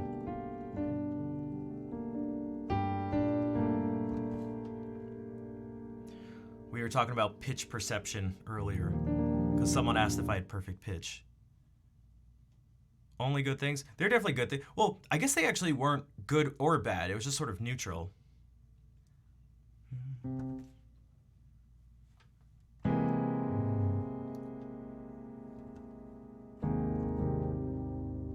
I was trying to show perfect pitch, gang. Perfect pitch. I see that. I think of Eddie from Two Set.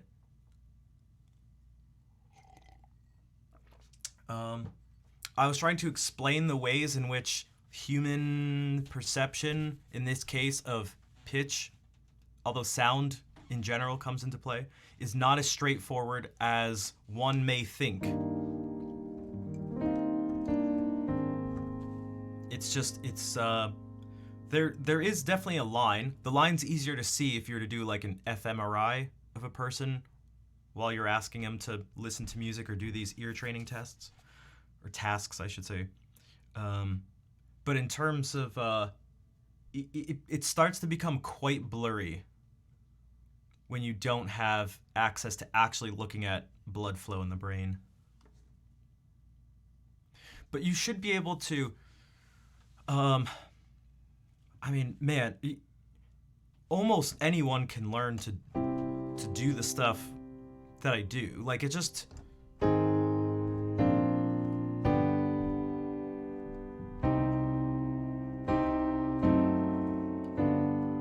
Like, you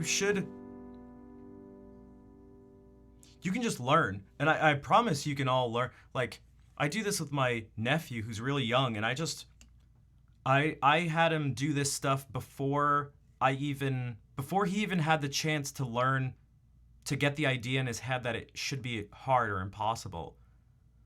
Like, all you have to do is just, and I really mean all you have to do. Like, it is actually quite simple. Unless you literally can't hear the difference between this. If you go, wait, you played two different things?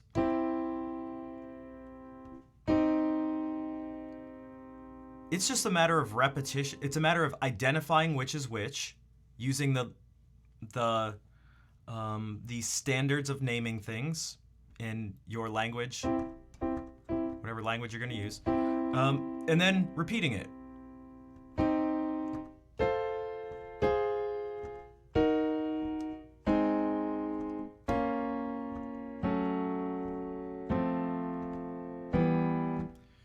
Being tested, and then you can go and add more notes on.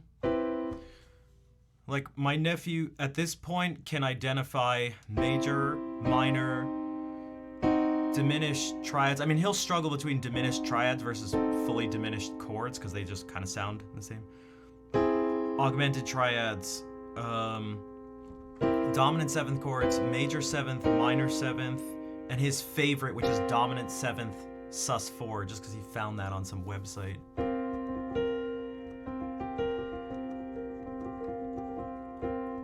But I promise you, it's actually not shocking. All I had to do was tell him. It's all I had to do.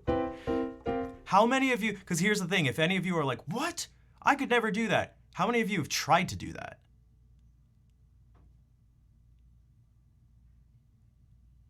So if you've never like actively tried to do it, I mean, can you really be surprised that you can't do it? I mean, it's like, how surprised can you be? How surprised can you be? Oh, you can't do the thing you've never tried? Whoa. That's nuts. Like, and I'm being a little cheeky about it, but just to make it's like, it's almost being cheeky for your benefit. Like, give yourself some more credit. Like, don't be so hard on yourself. I can't do this thing I've never tried before. Like, what? Yeah, no one can. Crispy, what's up? How's it going? I'm all right. Just, the last few days have been pretty hectic, but also Blankety Ash, thanks for the follow. My nephew is 8 now, but I've been teaching him piano for what, a year and a half, 2 years, and not just piano, more like general music too. It's really so you can do stuff like this. God, all you have to do is like show a person. That's why I get so passionate and borderline just angry about this stuff sometimes, because it's so frustrating that all of you could learn this stuff. I basically guarantee it. All you have to do is, he plays the dumb little songs in the books. Those songs stink. But whatever. I mean, he's not good and he's young, and so what is he gonna do? Play amazing pieces of music? But there's things like this. If he plays a song that's like,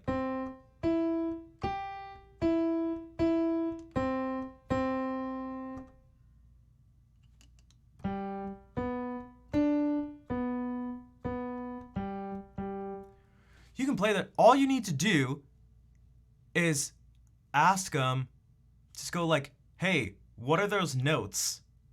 Do those notes look like a chord to you? What are like in the chords that we've talked about? And it's like C, E, and G. Oh, C major. Why? Because he's heard. I've told him that C major is C, E, and G. Like it's not magic. I'm not teaching him magic. He's not learning magic. He's not doing magic. I'm not doing magic. There's no magic. There's no magic. There's no magic. This is magic, all right? Whoops, I messed it. This is magic, all right? Where's my pencil? Where's my pencil? There, that's magic, okay? Identifying chord qualities is so far from magic.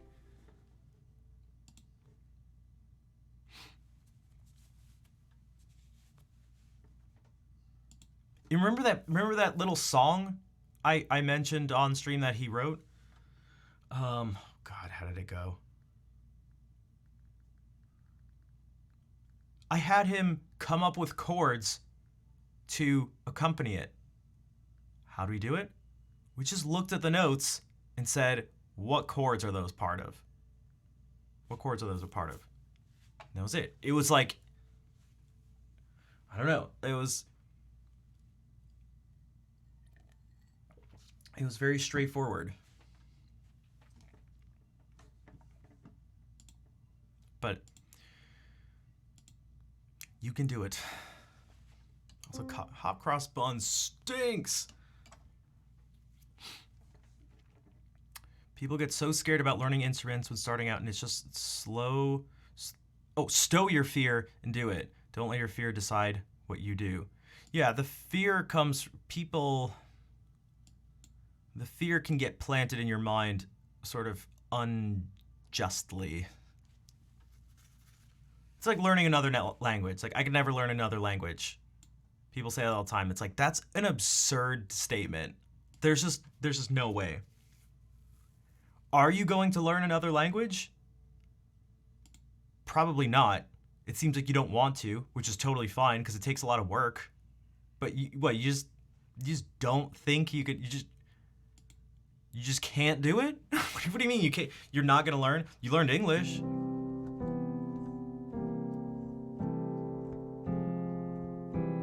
Will you speak that language perfectly? Like, will you have an accent? Probably. Almost certainly. But will you speak it? You're just never gonna remember if I tell you that this is the word in that language? You're just never gonna remember that that's the word? There's a difference between struggling, and there's a difference between having something needed to be repeated to remember it eventually. You also have to practice those things to keep them up. I know people, my sister-in-law's father was born and grew up for part of his younger life in Germany, so obviously just spoke German. He can't really speak German anymore. He's obviously much older and didn't use it in you gotta practice these things. But to be like, I just can't do it. Why? Because I hear someone speaking a language I don't know, and it's just I can't make any sense of it. It's like, have you studied or tried to learn any words in that language? No? It's like, okay. Okay. You're telling me you don't understand a word, you don't understand a language you've never studied, and you want me to... What do you think the significance of that is? I don't know. What do you want? What do you want me to tell you?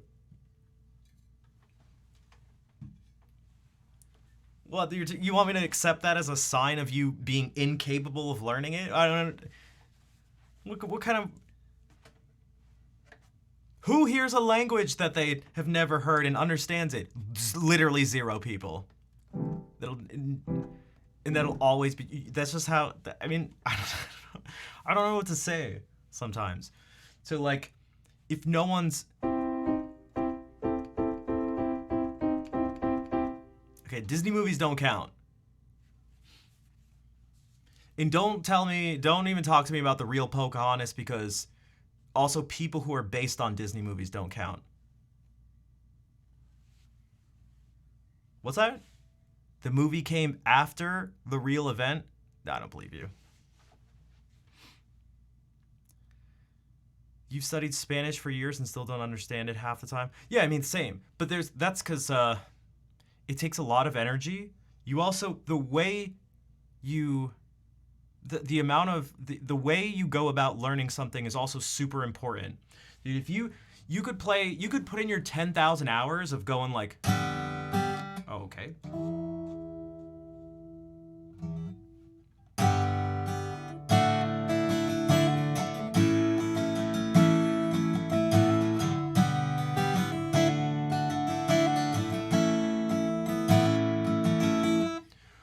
So you spend 10,000 hours playing some open position chord. It's like,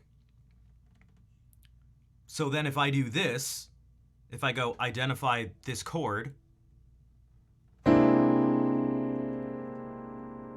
not going to be able to do it. You didn't practice that.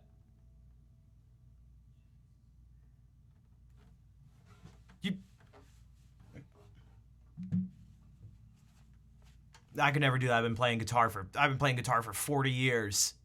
I don't know what those chords are. It's like, you've been playing guitar. Have you spent 40 years studying theory and working on ear training stuff? No? Okay, so yeah, of course. You don't know how to figure out this stuff you don't know how to do this thing you've never worked on? Again,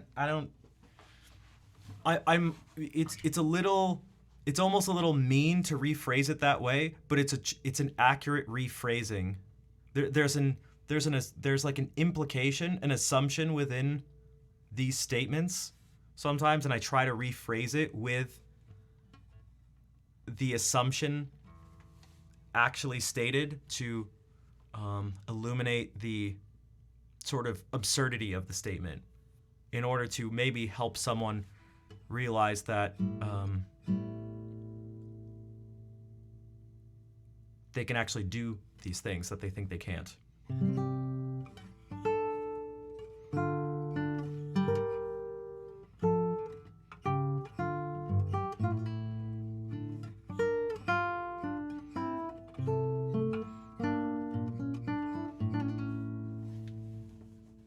I'm gonna play this one again because I think played it once ever, and it was just fun and short and sweet.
Nothing special.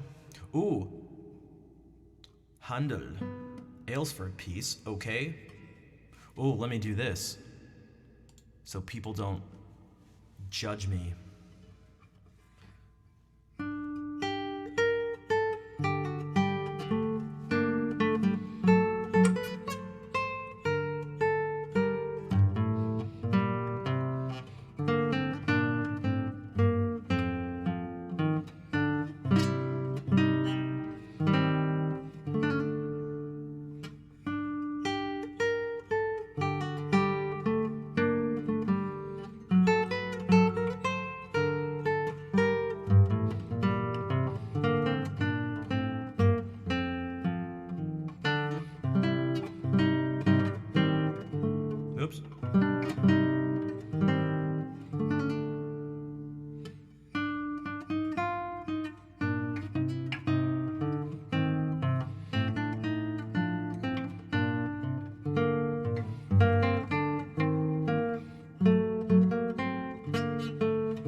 And hey, Scare Me Now, what's up? We ended up raising $2,278 by the end of the stream. 8 hours later, we reached all but the stretch goal of $3,000, but that was quite the stretch. You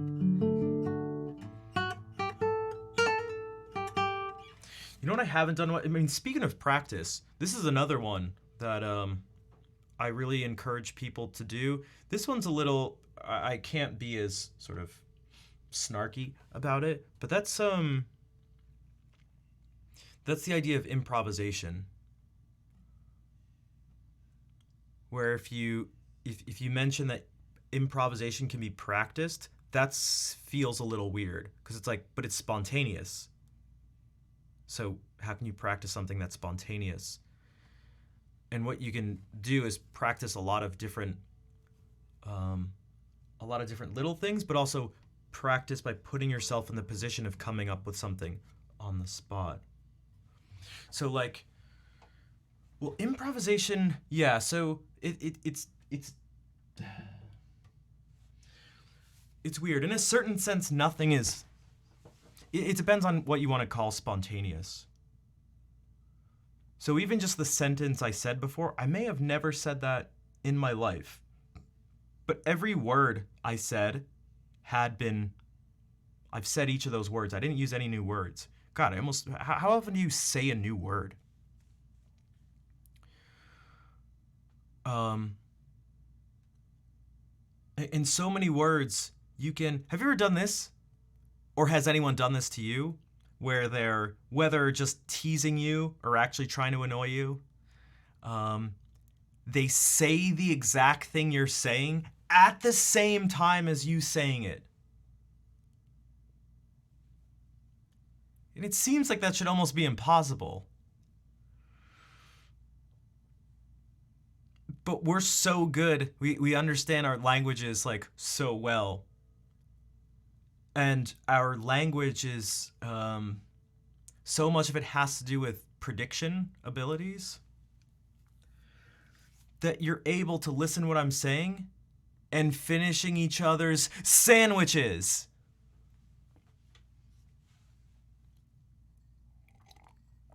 You can almost instantly speak at the same rate that someone is generating the words. And sometimes you can actually say it before they do. And sometimes they're not even sure about what they want to say. They get tripped up and you fill it in for them because you're not sure. And it's like, how could that happen? If it's spontaneous and you just have these magical thoughts that are coming to you, well, because it's not so much spontaneous in that way. The ideas are spontaneous. But the language isn't the ideas. The language attempts to express the ideas. And so is the same with music in a lot of ways. There's sandwiches here. I'm afraid I have sandwiches, but I'm afraid I cannot send you those sandwiches through the internet in a reasonable amount of time. So if you have these sets of, I mean, God, there's only 12 notes here, and there's an infinite number of things you can do with them. So what you can do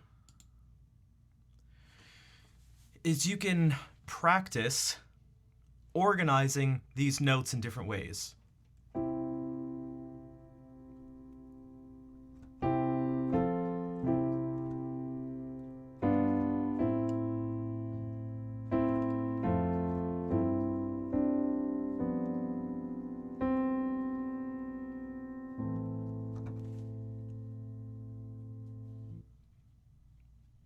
And what you do then when you're improvising, hopefully, is you have an idea that's almost at least one level deeper than the music itself, than the physical thing that's going on. And if that now spontaneous idea, and hopefully original idea too sometimes, if you've practiced connecting this physical thing that is making the sounds, the physical thing could be the hands, or however you create it, but also I mean physical, I mean the pitches and the arrangement of them too, as opposed to the abstract, which is like the idea of, I don't know, tension, or the idea of sadness or longing. Like D, G, F sharp is in the realm of the physical and almost tangible in some ways. But longing is not a tangible physical thing. There are processes that are taking place that are associated with it, but it itself... A free iPhone 6.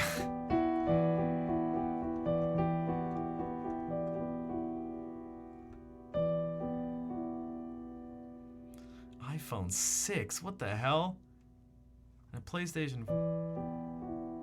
That was clearly not... No, that wasn't even a bot. That wasn't even a bot. I don't know what that was. So... You can sort of learn maybe what this set of notes sounds like. Maybe these two at the same time, or maybe... Or...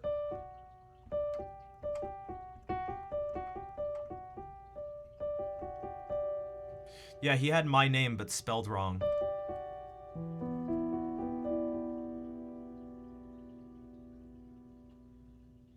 And so then what you can do is go like, you sort of store in your memory how these things make you feel, what they remind you of, what these different patterns are. It could even be things that aren't even connected to emotions. It could just be like...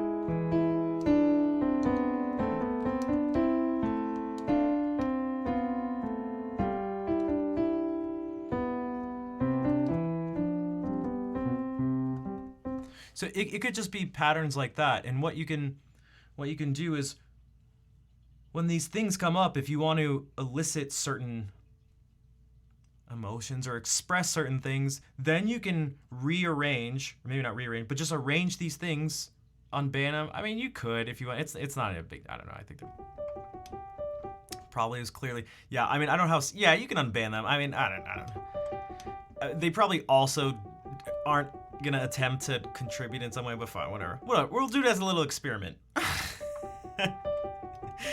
We could do it as a little experiment. This is... you can log the feeling of...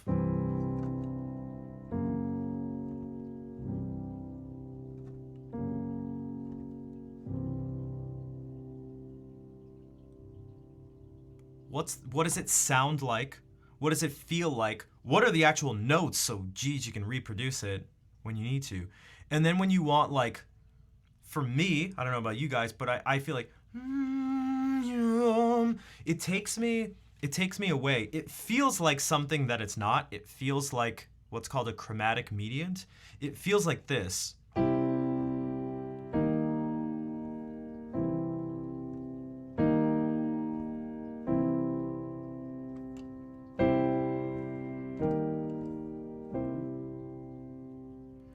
It gives me that, like, outward, almost wide-eyed, like, lifting feeling. But it's not quite as hopeful, maybe. Also, all these words are just an attempt to describe this thing. There's going to be a level of inaccuracy anytime you try to describe it, but feelings aren't words. But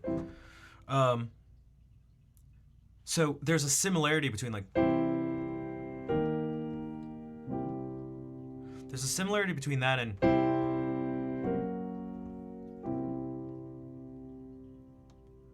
share this sense of wonder. They share this sense of journey, the sense of instant transportation, the sense of outwardness.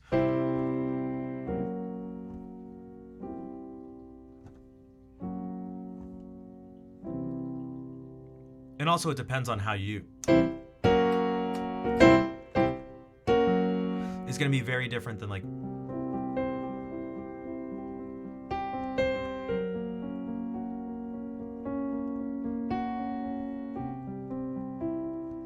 Which is also going to feel different than...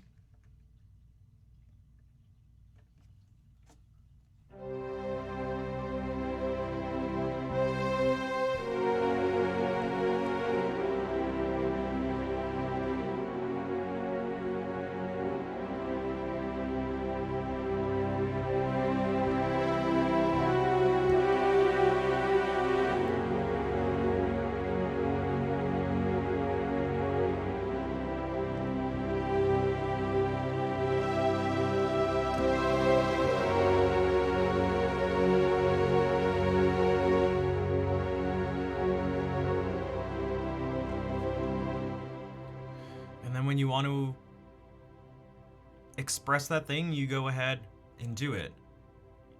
And whatever the thing is,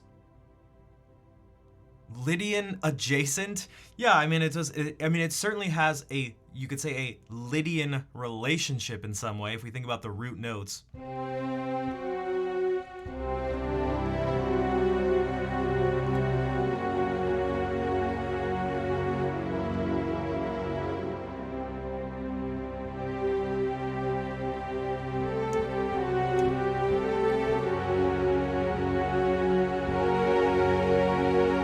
Here's something I've never done before. Done this twice.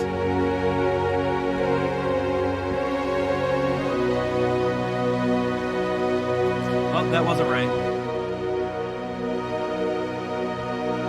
I meant to. Well, let's do like this. Oh, you actually can't. Well, you can't do it twice. You can't do it twice because you end up at the same place again. So you're locked. This pat you like almost instantly.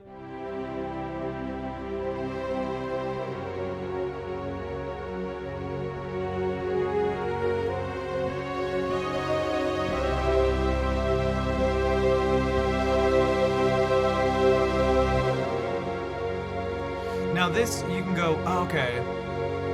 It loses the feeling. I added a new note to it. So this isn't just F sharp major, it's not just this triad, it's F sharp major 7. And to me, that's that sort of the increased ambiguity of this chord versus this. The decreased solidity of it. Makes the feeling of this change confused.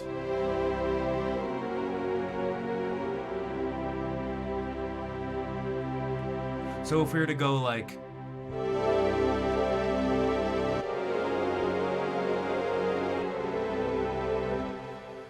Those were now no longer triads, and that initial feeling of this really strong, like, boom, and almost profound, just,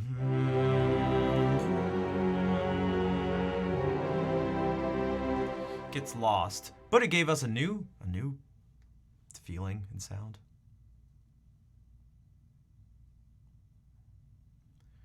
The strings, people compliment the strings all the time, and I don't blame them. I love these. These are just straight from, they're just straight from the keyboard itself.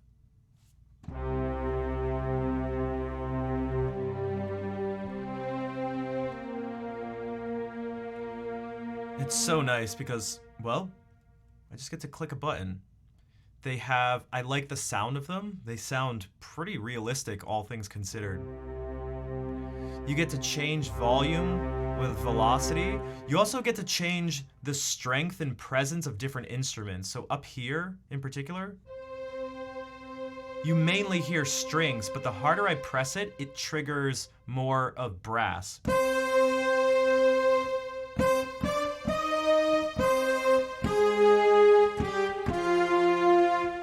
Then there's a very specific octave that triggers a timpani.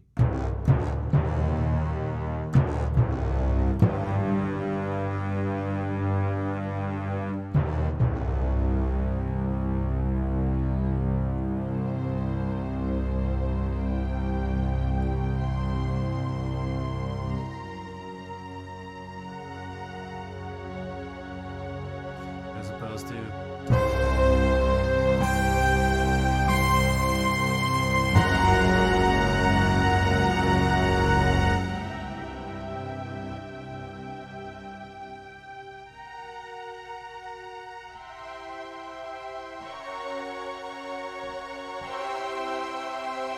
What game is that? Oh, I don't know. I mean,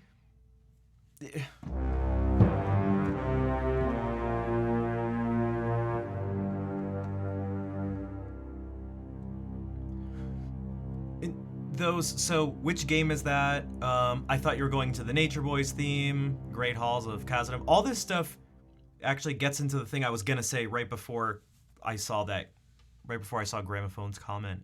And that is this thing, is that you can sort of learn some basic stuff. And what happens is, I try to think about it like this. You can learn these frameworks, and then what you can do is, there's a couple different analogies you can think about.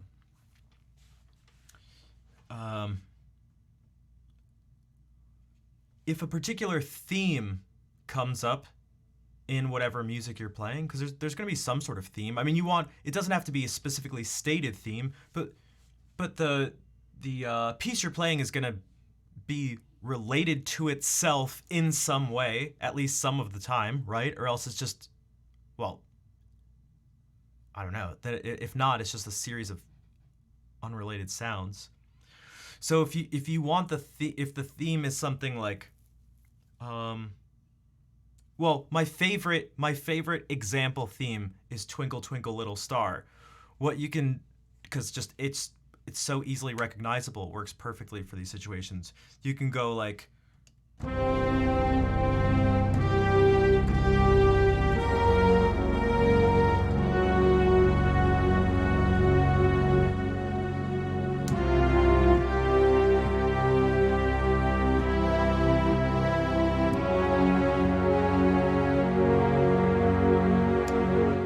and so what happened there was you went. Now this was very forced, so this wasn't actually the process that I was talking about, but it mimics the process, which is something like, we now have this feeling registered, which is we've logged in the framework, the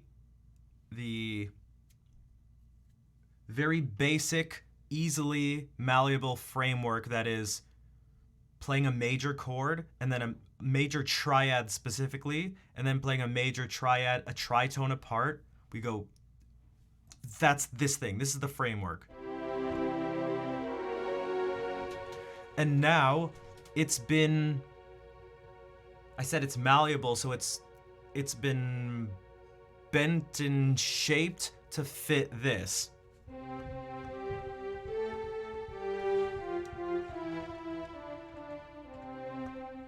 When those two come together, you get something like, well, it depends on, there's a bunch of other things. What kind of feeling do you want? Because we could have gone,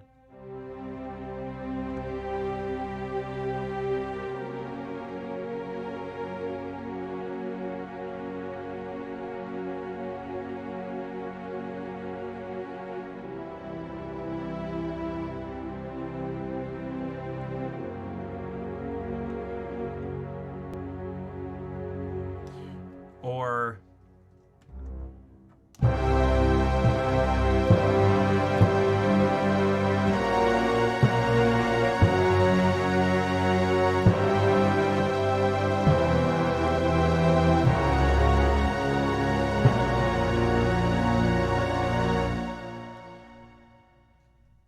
and if you notice, I'm not actually doing the intervals aren't preserved properly. They're not, I shouldn't say they. I think they are proper. They're not preserved exactly. They're even. So this bends to fit with this, and this bends to fit with this. I put an extra D for some reason. And so what you get is this sort of thing. It's like these are the two parents. These are the two parents. and they generate a new original thing that's not so original in the sense that nothing about it has ever been done before, but it's a combination of different things to create something new. Just like each of us are new and individuals. But we're individuals despite the fact that we all have like 2 eyes and a nose and a heart. So we're like made up of all the basic same stuff. As like cheesy and corny and lame as this is, kind of, it's actually pretty, I think it's very true that like if you just look at the parts, it's like, I mean, oh, the parts are new, but the variations on those parts have made us, the unique combination of those things have made us new. And again, it's the same with the music. If you're, that is if you're actually creating something new and not just playing something that was written before. But I mean, even then there's going to be some variation. That is if you try to do your own interpretation of it. And actually, even if you don't, there's still bound to be some variation because you're just never going to play anything exactly the same as someone else. But you know what I mean.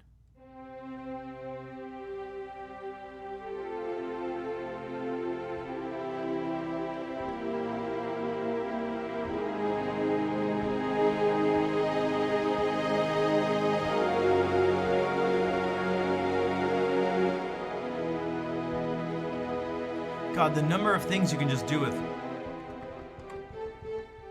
Forget about this part. Just.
The song doesn't have a name.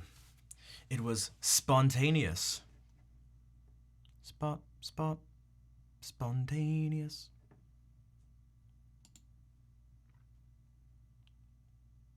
It was not Sacred. Its name is Spontaneous. No, it was an attempt to Hey, Gramophone, thank you for the 440 bits. It was an attempt to show, well, it was a culmination of a lot of stuff we were talking about, but the attempt was to show the power of, I don't know, how spontaneous things can arise out of, well, things that are practiced and things that have already existed before. Because those two are not actually at odds, even though it may seem like it at first. Also, if anyone else would like to help support the stream in any way, I could use all the help I can get. So if you're able to cheer some bits or donate or subscribe, it helps so I can keep sharing this stuff, sharing this spontaneous original stuff, and also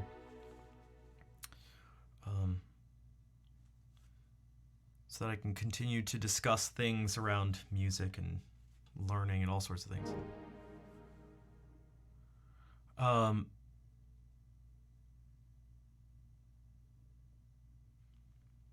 You're watching the 2, 3, 4, 5, 1 exercise. I mean, what a great and just what a satisfying. Oh God, what a satisfying thing. It's good.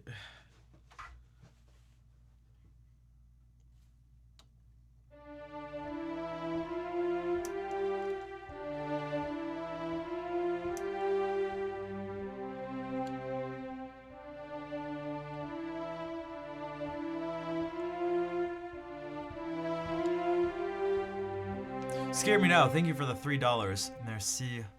Thank you for being here and hanging out and lurking.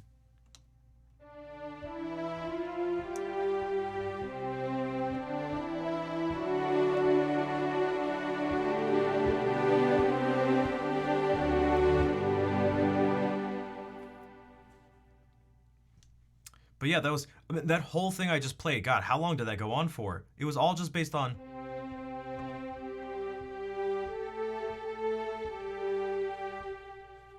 There were just a couple times when I added in,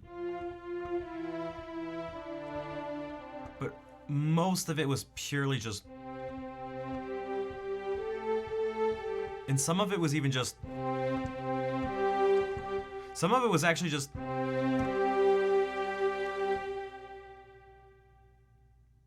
I think more often though there was at least,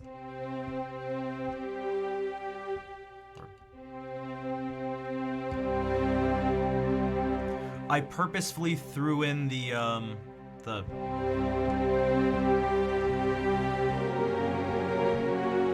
but if I'm not mistaken, it was in relationship to B flat. We were in this, I think. Nope, we were in B when we did it.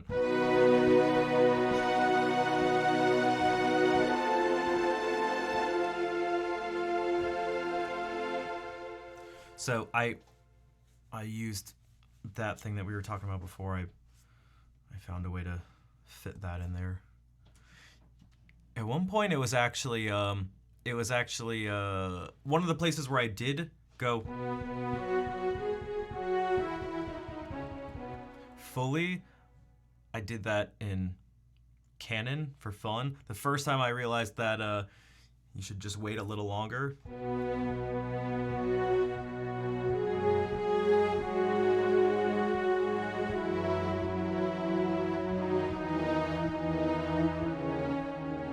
But if you just like wait a little longer.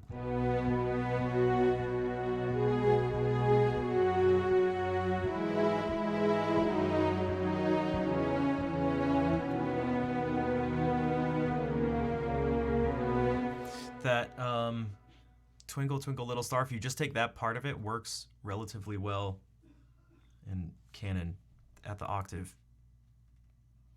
Well, yeah, it was at the octave.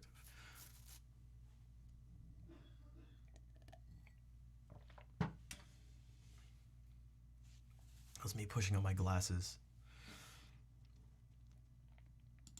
No, you guys don't get turned on by cannons?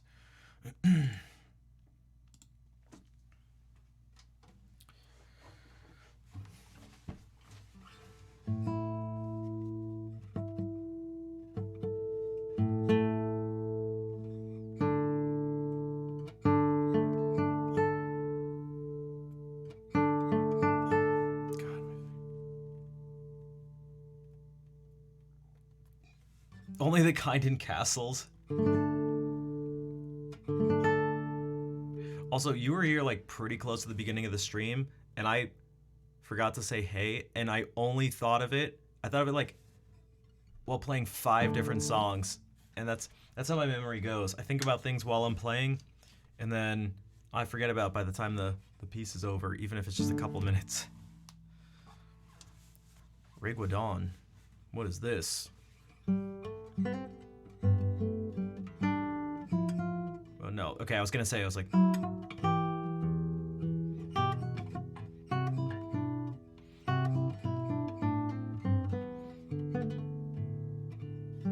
More Handel is what it is.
I feel like my sight reading isn't the greatest tonight. Dude, Al, thank you for the $5 spontaneous donation. Donation for the sake of spontaneity.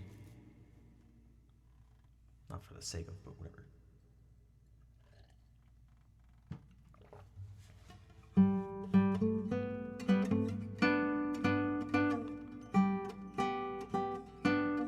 Told you to get a Cordoba? I would also tell you to get a Cordoba. A C5 if it's within your price range. This is not a Cordoba. It's also definitely not in that price range, but not something I'd recommend if you're starting out.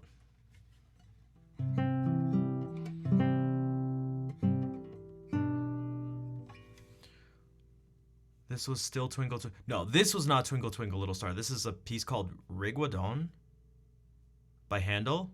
I don't know. What the hell's Rigwadon? And here's a minuet. You recently got a Cordoba C5 and you love it? Nice. Also, I said that. God, I sounded like a streamer when I said that. I recently got a Cordoba C5 and I love it. What was this still Twinkle Twinkle Little Star? Is it very well arranged? Oh, God, the streamer.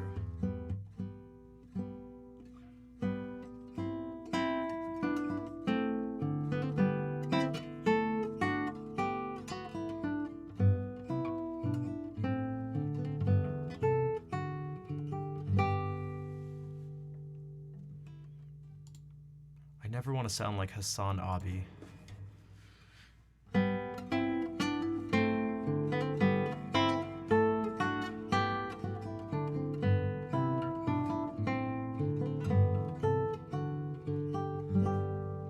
Dude, this is very weird. The phrasing, this is in 3/4.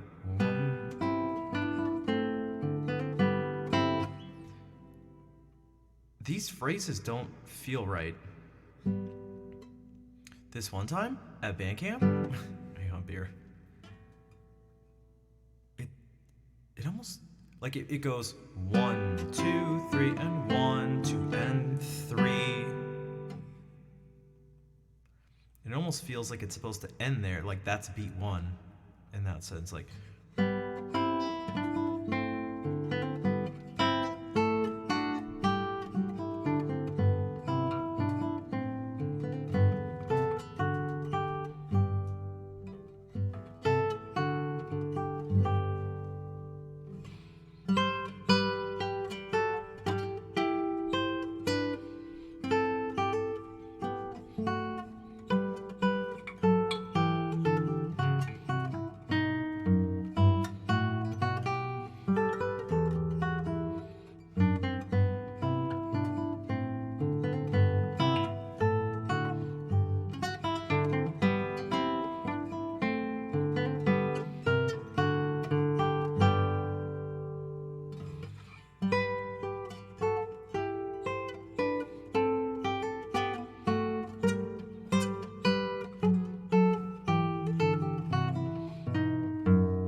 I don't know what it is, but my finger feels extra sensitive than normal, but I didn't do anything, dude.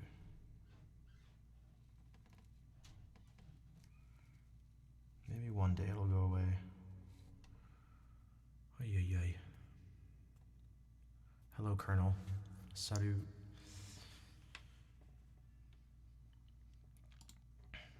Dude, we're going on 2.5 years solid.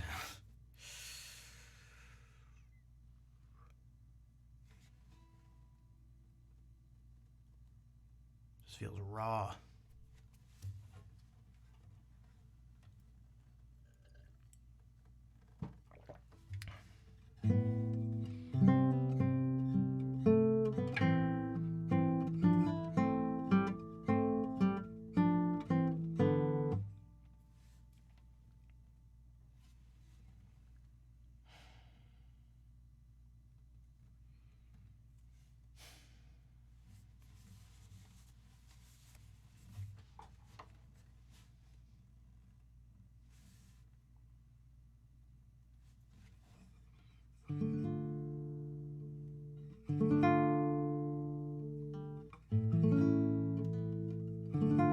Every Bach prelude was arranged from Twinkle Twinkle Little Star.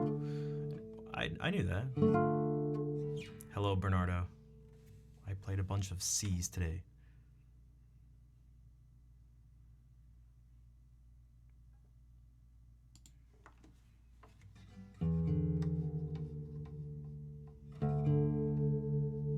This Handel Sarabande is pretty well known.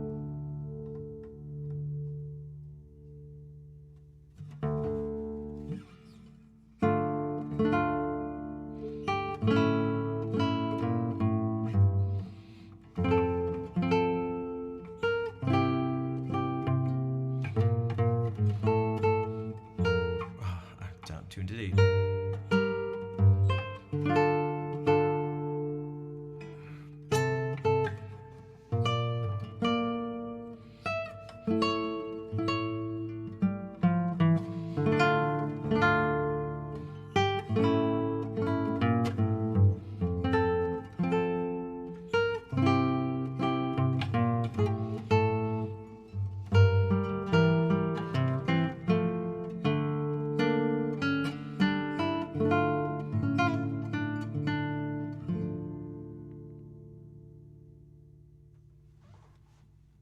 Oh, there's supposed to be more after, but I guess it was just that. There's supposed to be more.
I wonder, does that instantly cut the ads off?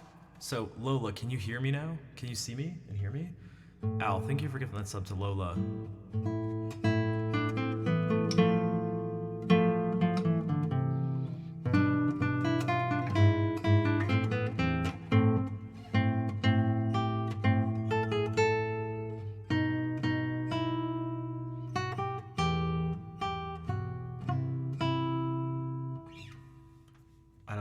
I don't think she can hear me.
If you refresh, it does. Okay, gotcha. That is good to know.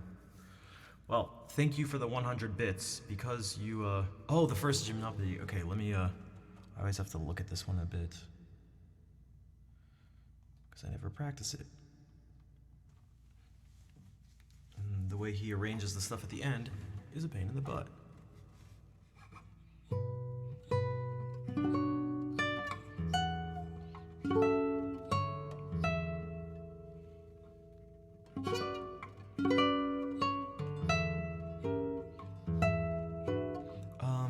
I was trying to do that from... Oh, it's this. And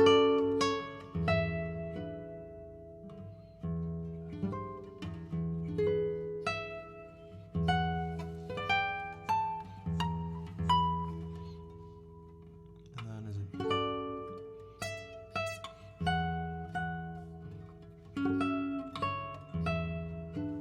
It is.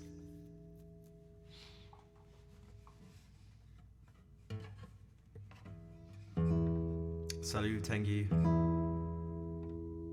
Also, if we get 1 sub or 100 bits or more, a hype train will start for this totally hype song.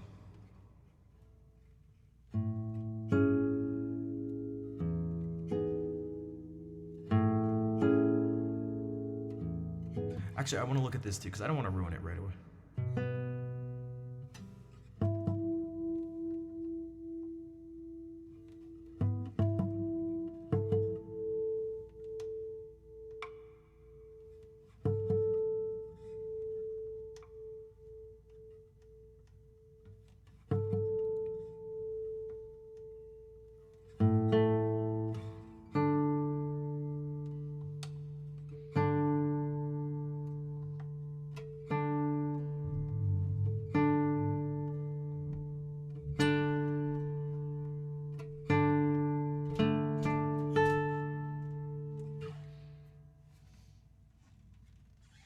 So this part.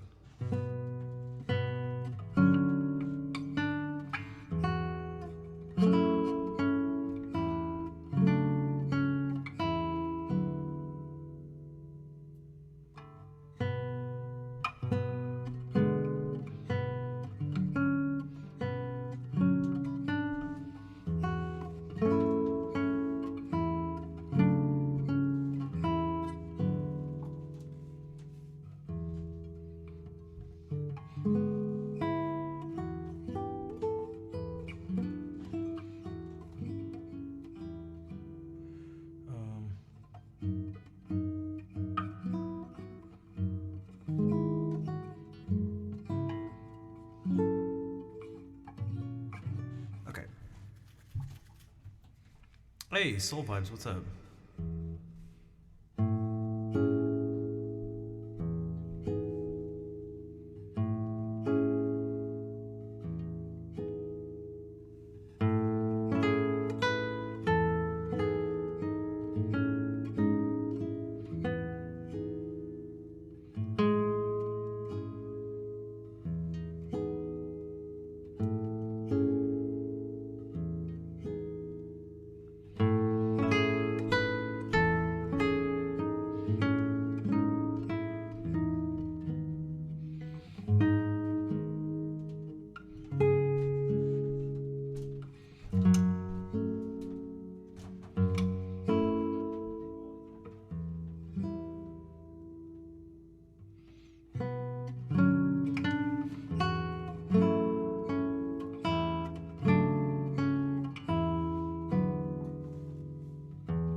Thanks, Lola, and thank you for the 100 bits to go along with the request.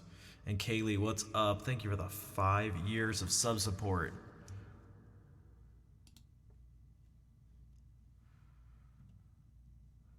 Why the painful face? Because my finger feels uncomfortable every day and has for 2.5 years now.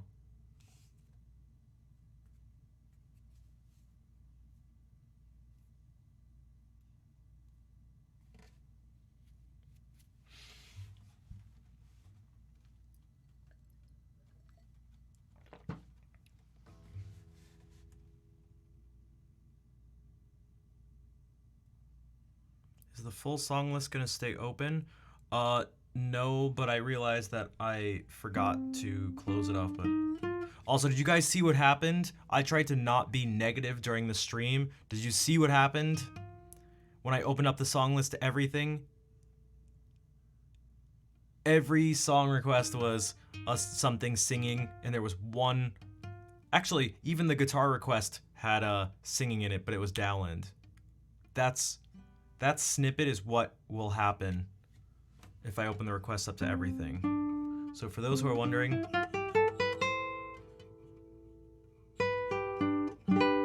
it's a bad idea.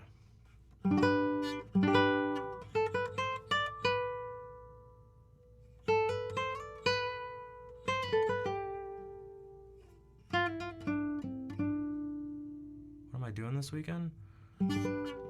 I don't know. I may have some plans. Why? Are you around?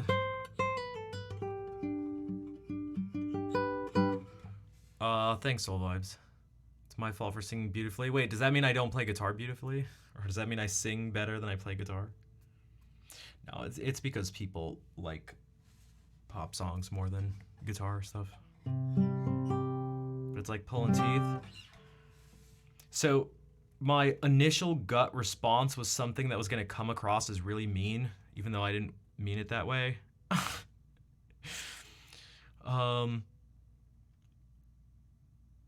So now that I've prefaced it like that, let's see if I can say this and get the best interpretation of it. So I would say that I wish people supported the guitar music that I play, but that's like pulling teeth. So I practice every day. But again, I've been trying to not play at all. So that I can give my finger a rest so that hopefully it can heal, but it's making me lose my mind. It's wildly depressing.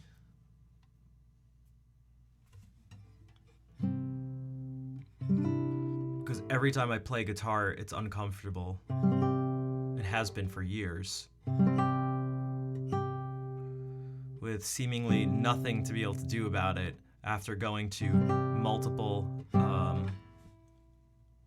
all the experts I can find, at least in Rhode Island. What's the mic status? It's being shipped back. It should be here on Thursday.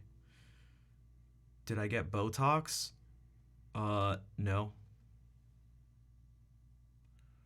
It'd be nice to find a place where I could do that.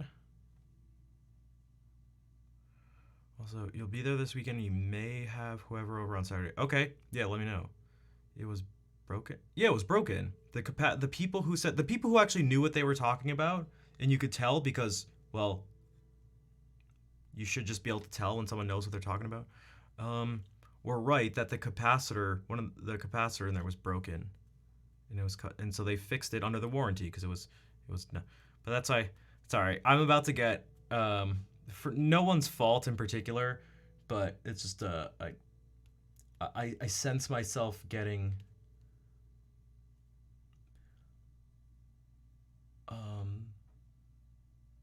frustrated at focusing on all these negative aspects of my life. Did I get Botox? Oh, so that may sound like a joke, but Botox is actually not a joke at all. Botox may be my only hope left. So usually people think of Botox as like injections for like bigger lips and reducing wrinkles in skin, but it can actually help with nerve issues.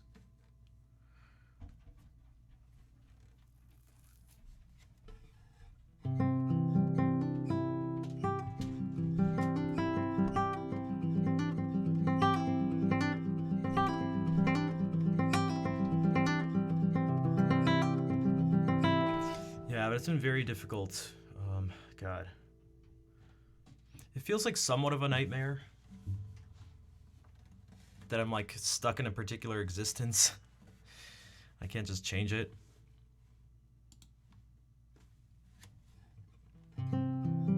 You know, not to be depressing or anything.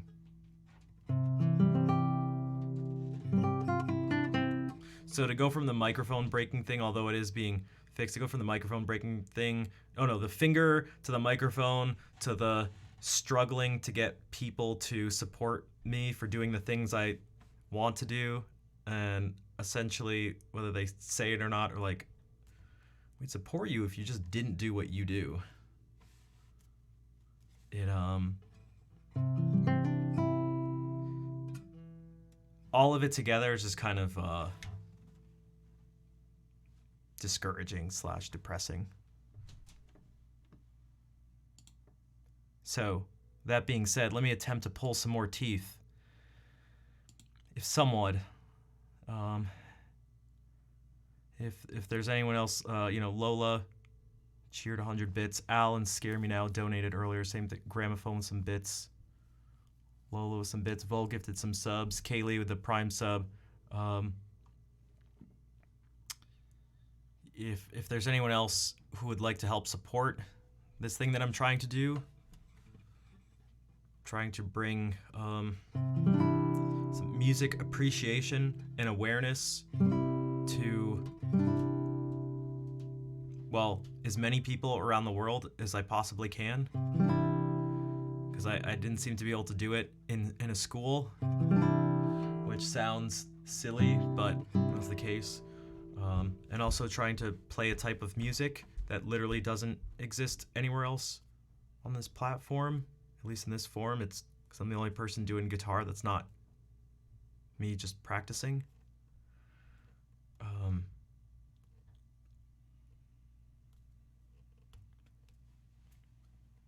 Support would be greatly appreciated because I can't do it without you guys. So, Anonymous, thank you for the gift sub.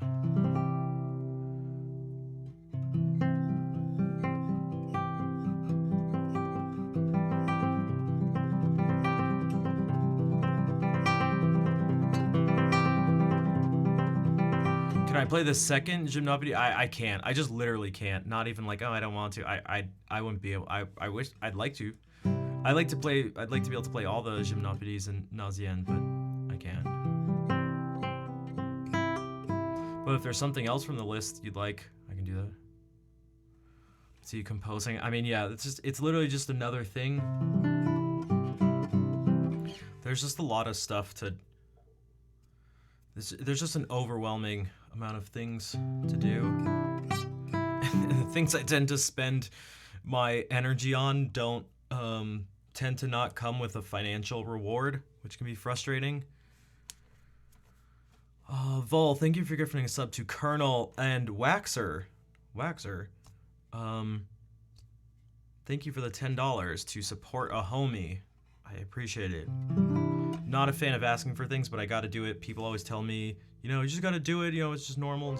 But I hope you understand why I dislike it and why it can make me uncomfortable. But also why I need to do it.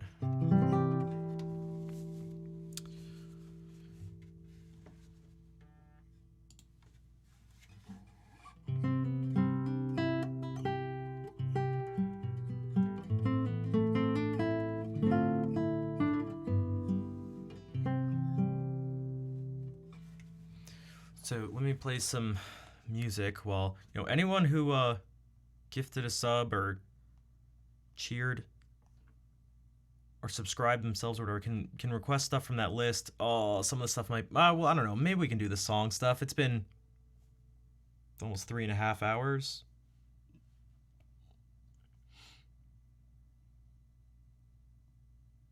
Oops, that's not what I wanted to do.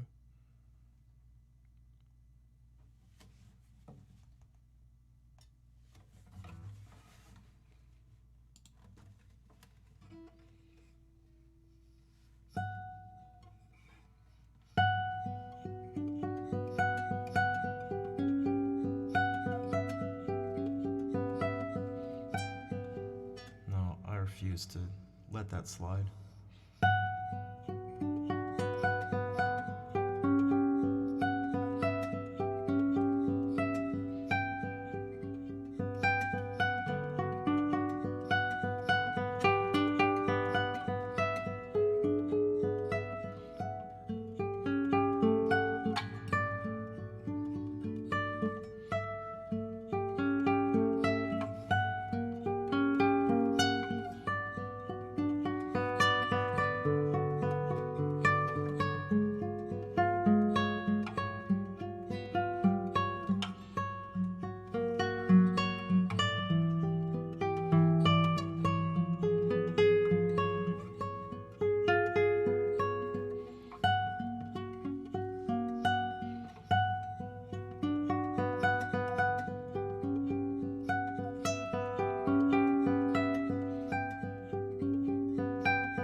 The thing that probably sounded like La Folia was the Handel Sarabande.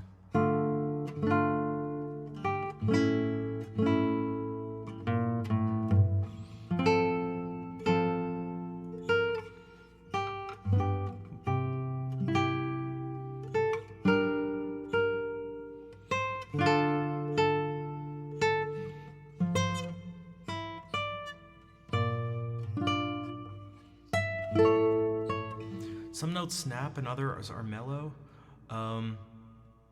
If I understand right, it's somewhat to do with just force, but also the direction that the note is plucked. So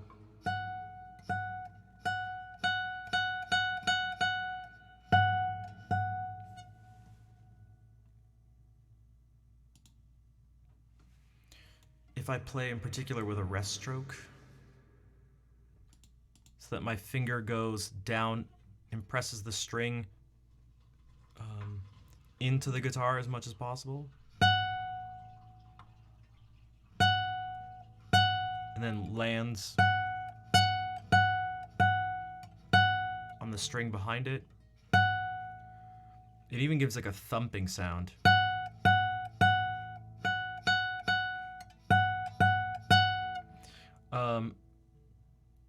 And so even when you do a free stroke, you at least want to start as your foundation pushing things in. But rules aren't meant to be broken, but these things aren't actually rules, so they can be broken. It's just what you want. So if you were to pluck to the side, as long as you don't do it really hard, unless you want that sound,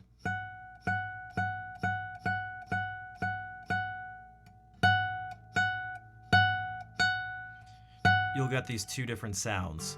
And I say two different sounds, but it's a whole range, but I'm just making them pretty extreme. So if I want this to go,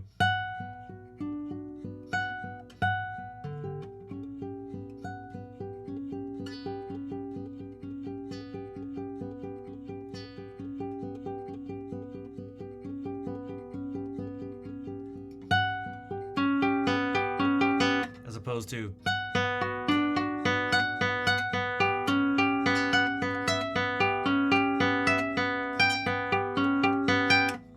where they're all the same, or all the same to the other, they're all the same in the other way.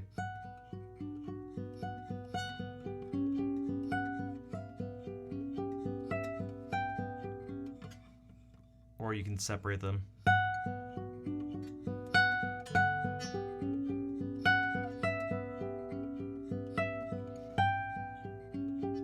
In this one, I paused a little before and brought my finger more over here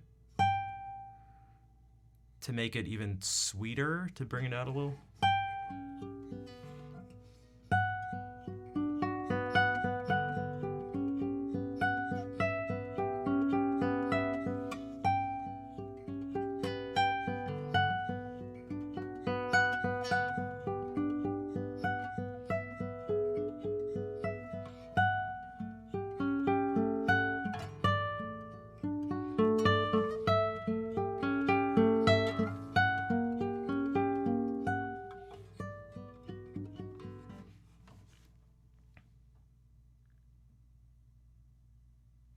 Yeah, because you don't want them to be the same.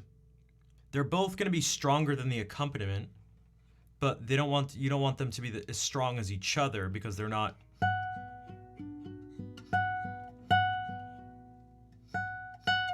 Because these, you have to think about them in relationship to each other.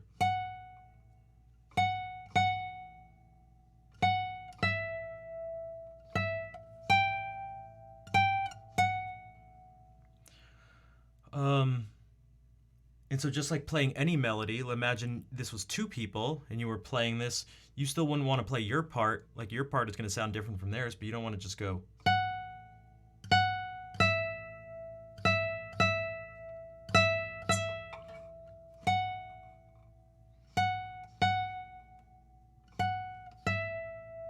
Bum, bum, bum, bum, bum, bum.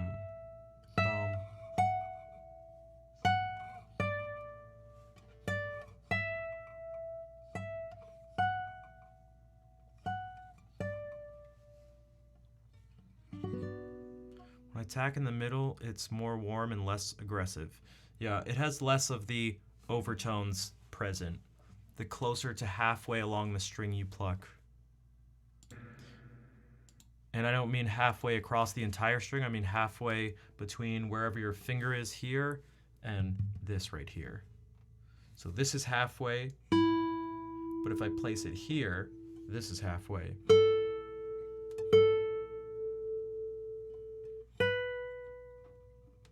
Yeah, I'm not a like a major vibrato person, but it's nice to do sometimes. Or I should say I like doing it sometimes, but I'm not like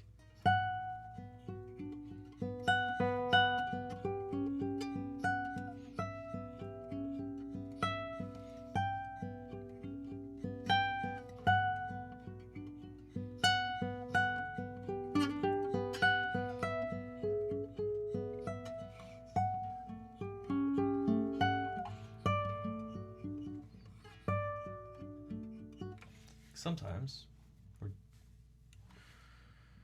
Rowdy Rodriguez, thank you for the follow. I'm wondering. I'm trying to maybe hype myself up a little bit to play Green Day, but I don't know if I can. I feel like it's almost too big of a jump to go from this to just like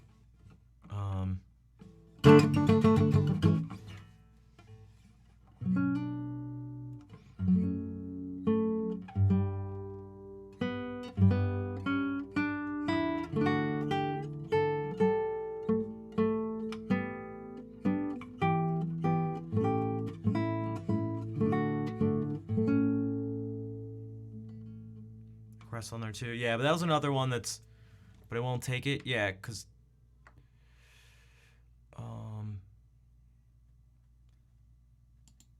I think I have it so you can only do one at a time. Instantly mention your favorite band, what, Green Day? I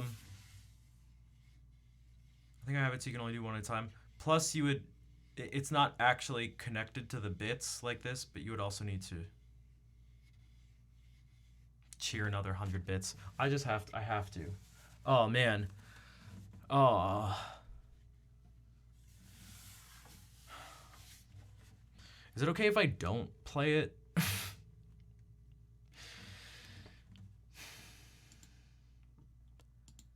just like so not feeling like I just figured no one would request anything, and I was running late to the stream anyway, so I didn't change what was on the list.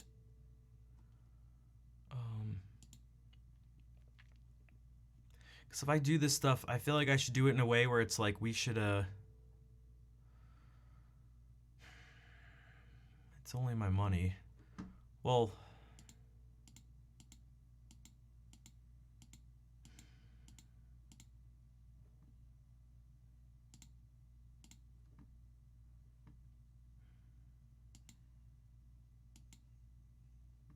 or is there something else I can do that's like, I don't know, more chill or something?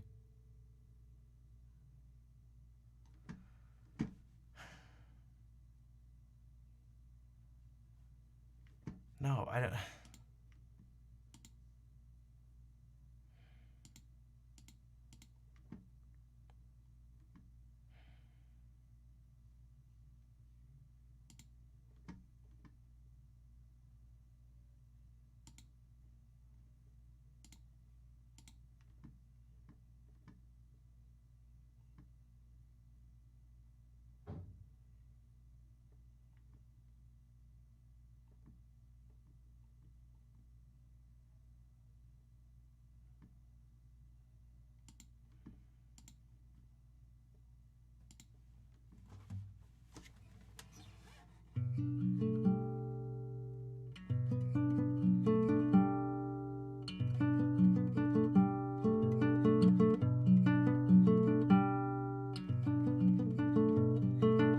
They shouldn't have been there, because I didn't expect anything, because no one ever requests stuff.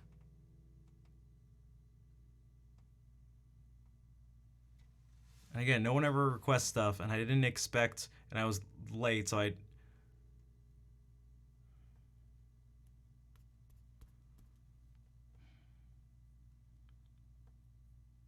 just don't. I don't know if you actually want me to do it. It'll be like a really, how do you put it?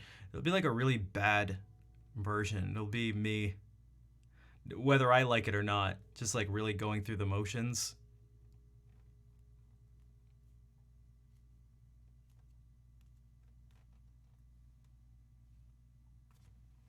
Hello, Raspberry. Do I like the Beatles? I do.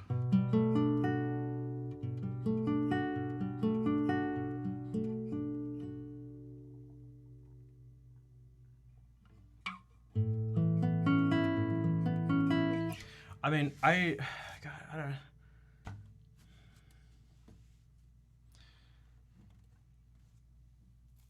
I don't know what to tell. I don't know what to tell you. I'm just trying to. I'm just trying to. I don't know. I'm just trying to be on. I don't know what to tell you guys. I don't. I don't know.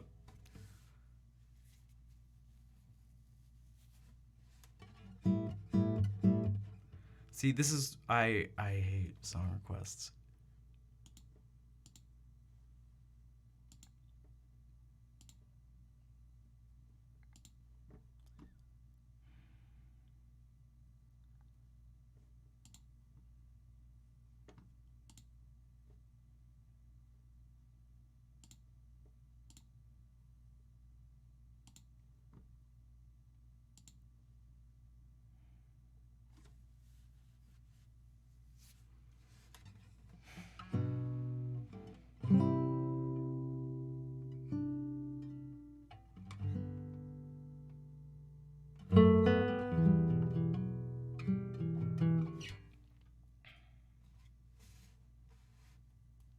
Is everything all right? I mean, not really.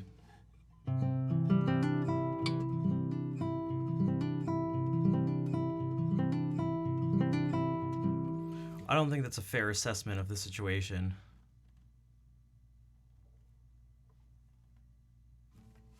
Because I didn't do. I mean, so.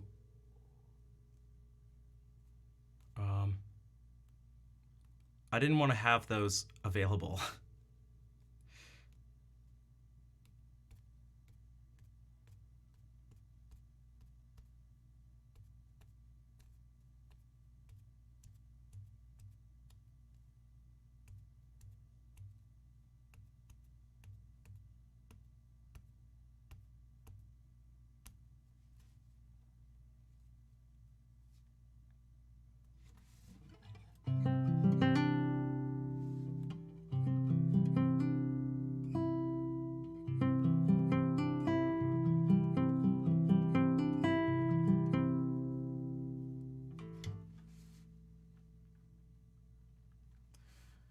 I know. I know. Cause I used to do it a lot.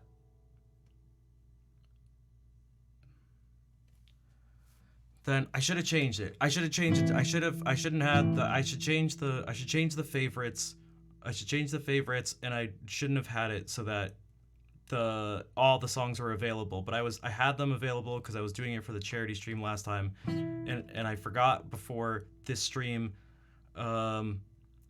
And then by the time the stream started, once I realized I didn't change it back because I didn't want to take the time during the stream. Although probably should have just taken the time so that there was no mistaking anything. But I figured it wouldn't really make a difference because almost every stream no one requests anything, so I didn't think it'd be a big deal.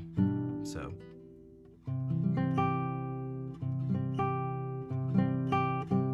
It doesn't feel like it's okay. I kind of feel like a piece of shit. But then I also don't feel like I should feel like a piece of shit. I actually kind of don't really appreciate it. It kind of feels like well,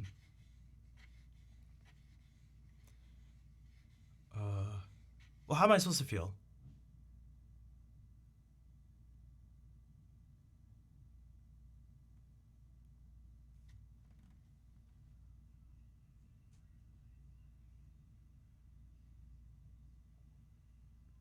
Feel happy? I wish I could just do that. Every time you Chris, it was twice. It was twice in a row. It was twice in a row. And it was for the same reason. Thanks, Elias and Aplexion. I don't want to play. I don't want to play these songs. It was a mistake. It was a mistake. It was a mistake.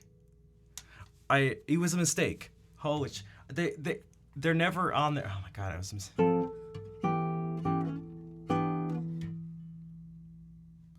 But all the stuff tends to reinforce the feeling that I have that people say I shouldn't have, but I really should have it because that's what reality shows, which is I'll really only be able to get any sort of income if I just basically stop playing guitar stuff and just sing and do if I just sing the same songs that everybody else does and I just do pop music and just sing, then that will be what gets money. And it's ridiculous to think that if that's not what I want to do, then that's just, the response is sort of like, well, what do you expect? You want to just play that guitar stuff. So, I mean, what do you expect people? No, like people don't want to listen to that stuff. So you want to make an income doing this, but you don't want to play these songs. So, I mean, Rafi, what do you expect doing that? And it's like,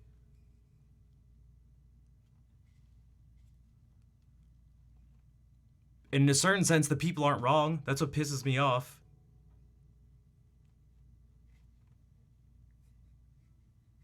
Not that I'm ridiculous. I don't think they're not wrong in that way. They're not wrong in the sense that, yeah, obviously that's what people want. Obviously, most people don't want to.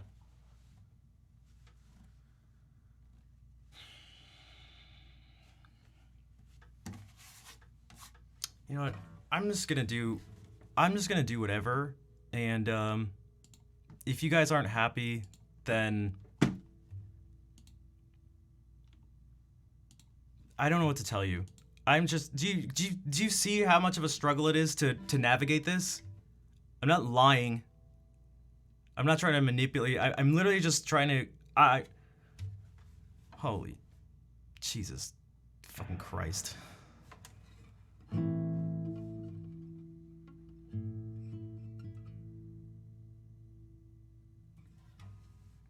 It's not cool though. It's not cool though. Unfortunately, the situation isn't cool.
Thanks for the claps.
Am I in an orchestra? No.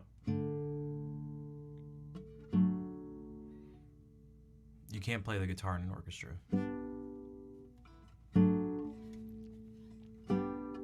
I'm not in anything. I'm here.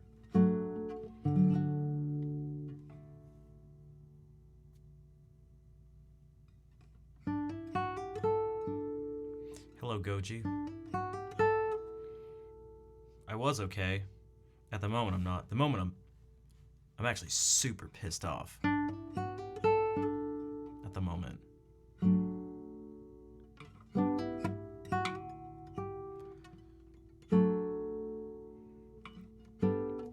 All of my energy at the moment is being directed towards not saying what's on my mind.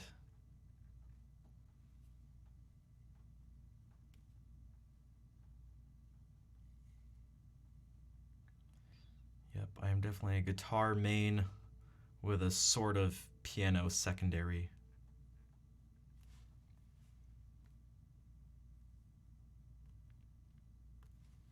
Yeah, I got loads of snarky things I could say. Can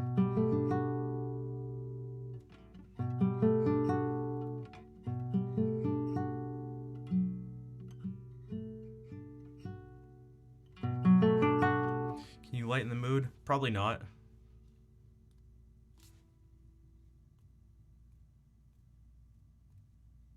My mood is internal. Unless you're a magician and can wave away my troubles, then no, probably not.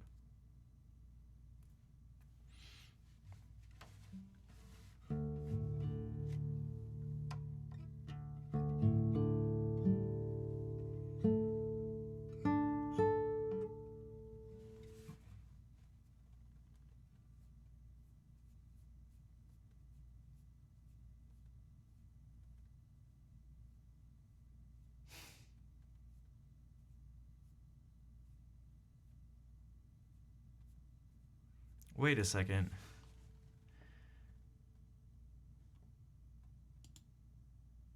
Wait a second. Hold on. Oh. What's up, Sean? Wait a second. Whoa, that just tripped me out. Dude, I just talked...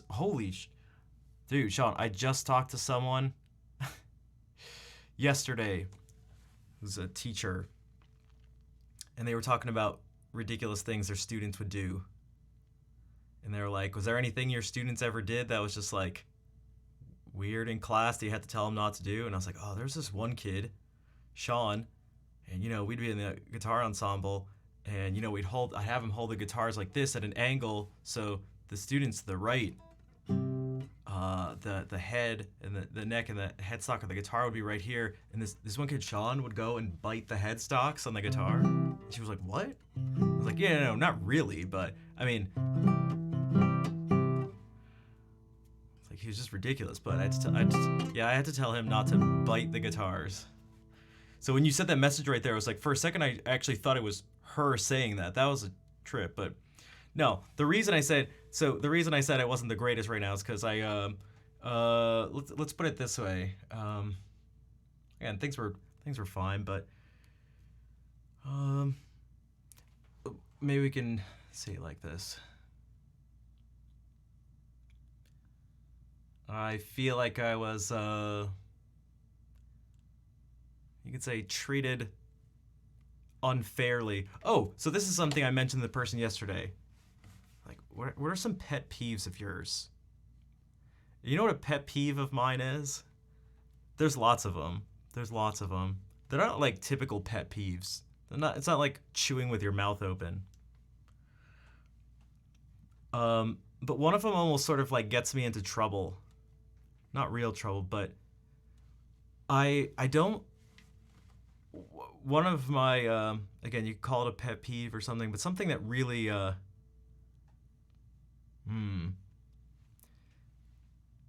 I don't like faulty logic.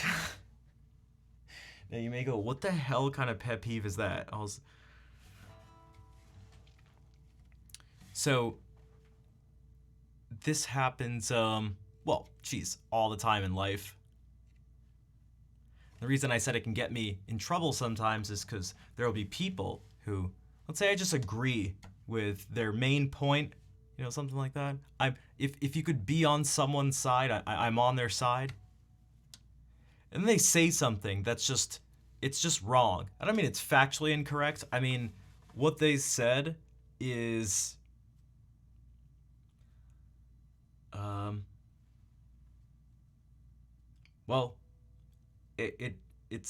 it's illogical, but it sounds sort of weird to say like that, but that's the case.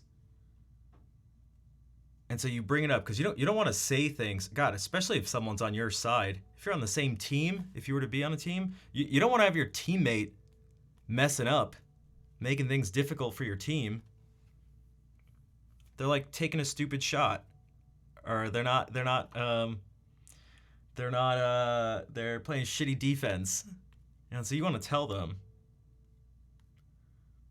Now, the reason I bring that up is because I very much did not like. So sometimes it can be seen as or referred to as like intellectual dishonesty. Although that's a little difficult because you have to be in the mind of the person, and that's impossible.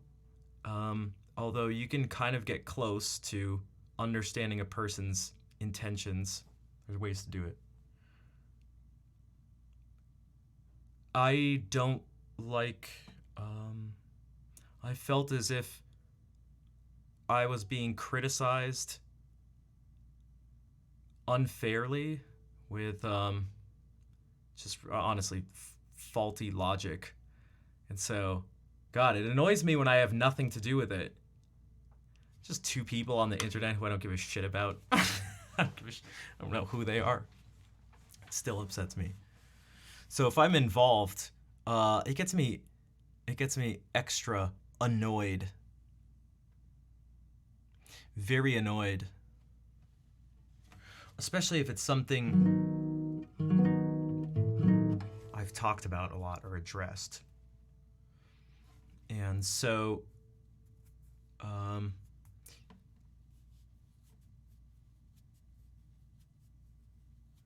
dude, I suck in plenty of legitimate ways. I suck in plenty of legitimate ways. I'm not even joking. And God, I'm aware of all too many of them. I'd appreciate not having new ones be made up. I appreciate there are plenty of real ones. Now, I also don't feel like hearing anyone talk to me about them. I don't really feel like hearing anyone talk to me about them. That's not for if you are someone who's in the position to be able to talk to me about it, you'd know. You'd really know. You wouldn't have to even think twice about questioning. And so there are people who have a particular relationship with me, and everyone has these people in their lives. You don't need people. Those people know. If you want to put an overarching thing on unsolicited criticism or something, I don't need it. And if it's going to be unsolicited criticism, better be right. And even then, keep it to yourself.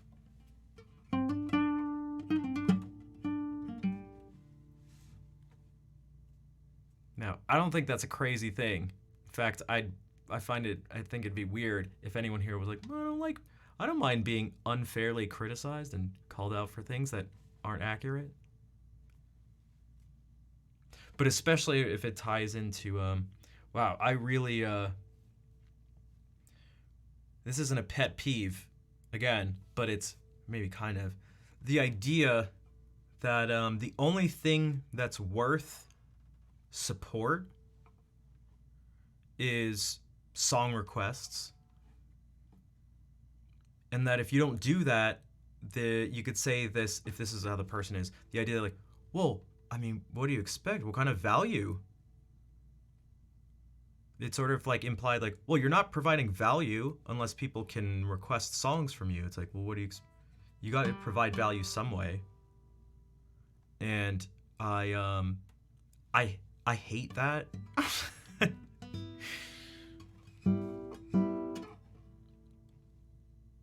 And then if that's compounded with that the requests have to be pop songs,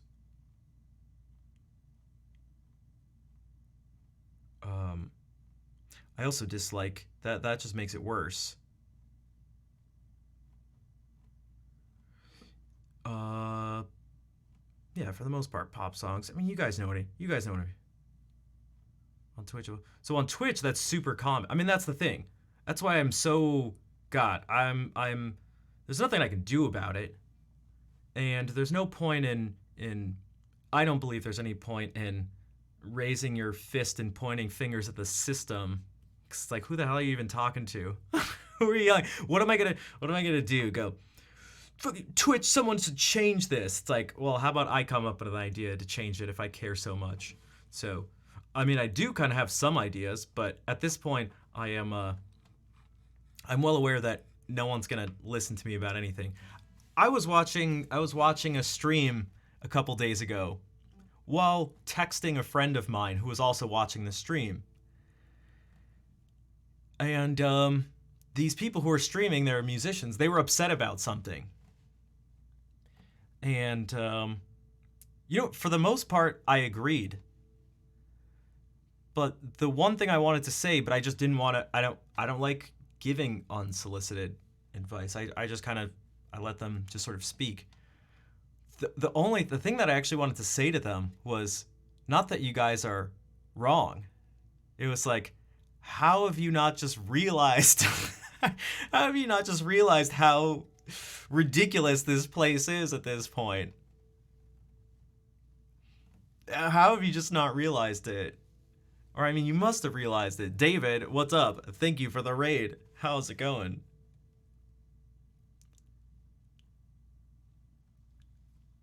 Welcome in, everybody. We're just talking about how things are on Twitch. And so it's like, if anyone here, here's my little advice for some streamers, at least for music streamers, but it's really for anyone.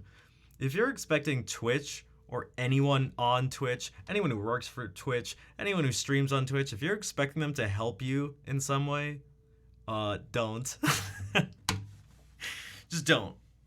It's probably better that way. Meaning, the sooner you realize that, the sooner you go, it's gonna be up to me to change things for myself. I'm gonna have to put in work. And just because I put in work, it doesn't mean I'm gonna get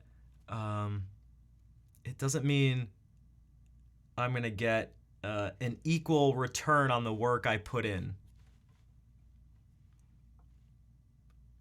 Because there are people that just I mean, they don't do very much, but for whatever reason, there are all sorts of different reasons, they reach certain levels of success that other people don't. So it's not like if I put in X amount of work, I'll get X amount back. You could say X times amount of work, I'll get X times payout back, or X times factor of payment back. It's not how it's going to work. You can put in this much work and get this much out. Someone can put this much in and get this much out. And you could call that unfair because it is. It is unfair.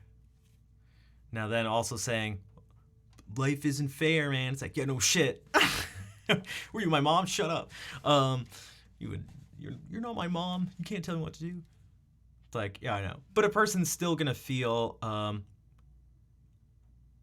you're still going to feel wronged in some way. That's just what people, and that's a good thing. I mean, as humans, you want a sense of justice. You want like a deep sense of justice within you that doesn't need to be, it doesn't need to go through your conscious thought process. Like, you don't need to rush it. You should feel that. It helps keep groups of people together. It helps fight against people just, well, taking advantage of others. It's not going to stop it from happening, but it helps be an indicator and a driving force towards you making actions to make sure this injustice, doesn't happen. Now, injustice sounds so extreme or something like. It doesn't need to be that crazy. I mean it in, I don't know if you could say a technical sense, but something more like that. I don't mean some grand injustice. But that shit happens everywhere. And it happens on Twitch, for sure. And so it still hurts even if you know that, but it just means you have to change where you put your energy in, and that's difficult.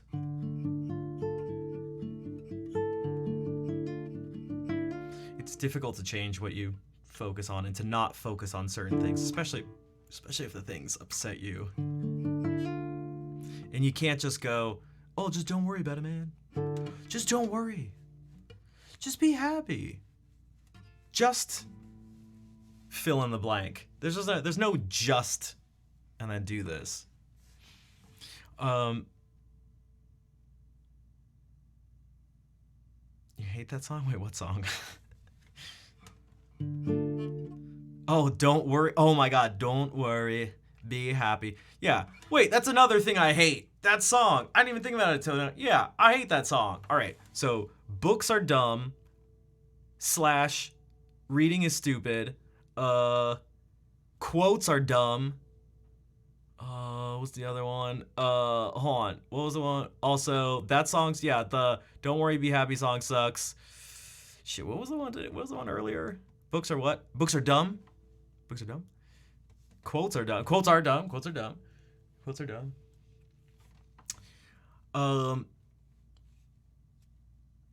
Let's see. No, what was the one from earlier today that I realized? It was quotes are dumb. What's it? I don't know. I can't remember. Was it that I'm always right? I don't know, something about that. So, yeah, so that was a tangent referring to someone who was streaming talking about the sort of unfairness of Twitch and stuff. And but this kind of comes back to this constant feeling, and it's not a feeling that comes out of nowhere. These pressures are, I mean, you can point to them. And this instance was just, I felt like it exemplified, and also, it was almost like okay, so there's like a part of me that wants to focus on the negative stuff, And there's a part of me that just, just wants to think negative things. And I feel like this was just an example of that part of me being justified in doing that, if that makes sense. There's an example I want to give that I can almost guarantee will be misunderstood, so I'm hesitant to do it. Let's see if I can frame it in a way that won't get me canceled. Because despite the way you frame things, it's not that I'm going to get canceled. You have to be someone. You have to be someone in order to get canceled first. The fuck, like, what do you think? Something's going to go on viral? Did you hear what happened to Schnav? What the hell is a Schnav? Let's put it this way. We'll do, I know the rules of this. Okay, let's say you don't like Armenian people. I'm Armenian, so I can, let's say you do misinterpret me despite me prefacing this way and saying if you interpret it the way I think you're going to interpret it, you're a doofus. Okay, so if you're upset with what I'm about to say, then you missed the point. You didn't even miss the point. You literally, just rewind, just go back in the VOD and listen again. Okay. Let's say someone very much dislikes all Armenian people. They probably don't, and then they go like, they don't like that about themselves. Oh, I shouldn't do this. It's wrong. Not all Armenian people are the same. No, I just don't know. I had this feeling there's reasons. I've had bad experiences, so I don't like them, but that's not fair. And I know it's not. I know there's plenty of good Armenian people, and there's bad people from all different places, and all this. And then some Armenian person comes up and beats him up and robs them. And it's like that situation is just like that part of them that they don't like, that they're trying, that negative voice that's like Armenian people suck. It's just like, see what I told you? I told you they suck. You didn't want to listen to me. That's why they beat you up, because those Armenian people suck. And it's like, shut up. It's like, you don't, it really sucks when when you're thinking a negative thing. Because it could be, you're even, maybe you're depressed about, or there's something about yourself you don't like. Oh, no one will like me because I'm fat. Like, don't worry about that. No, it's not a big deal. And I know, and I shouldn't think badly about myself, and I can do things to maybe change it, and it's not good to focus on. And then some person just, I don't know, ends up making fun of you for being fat or something, and it's like, or maybe you're a loser. They call you a loser because of it, something like that. And you're like, that negative part of you is like, yeah, see, no, I was right. I am a loser because of this. It's like, I mean, I'm pretty sure we all experience those things a good amount in our lives. I'm sure, obviously, to different degrees, different amounts, in different ways, for different reasons, all that stuff. But that's, I have one instance in my life is when it comes to streaming stuff, and it's a combination of the song request stuff. It's essentially, the message could be this: if you don't do song requests as a musician on Twitch, you don't have value. So that's the message. That's just like a simplified, one thing. That's the message. You're worthless if you don't do song requests. No, I'm not worthless. And then someone comes along and just goes, well, what do you expect if you don't do the song requests? Like, okay, thank you for helping this shitty shitty message in my brain be strengthened. So that's essentially what you saw happen. And so the music I played after, and my energy level and mood and tone of voice and all that stuff is a manifestation of that happening.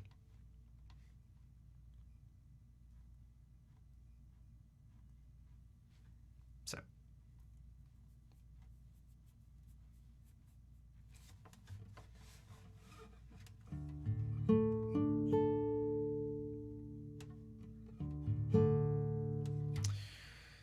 It's 10:40. I should head out because I still need to eat some food. And I got a bunch of stuff to do tomorrow, including streaming again. I got a whole bunch of stuff to do. So, I'm going to play the ending song, but I'll also say this. I'm a little hesitant, but if you do believe that there are more things than just song requests that can make someone who streams music be valuable, you can let me know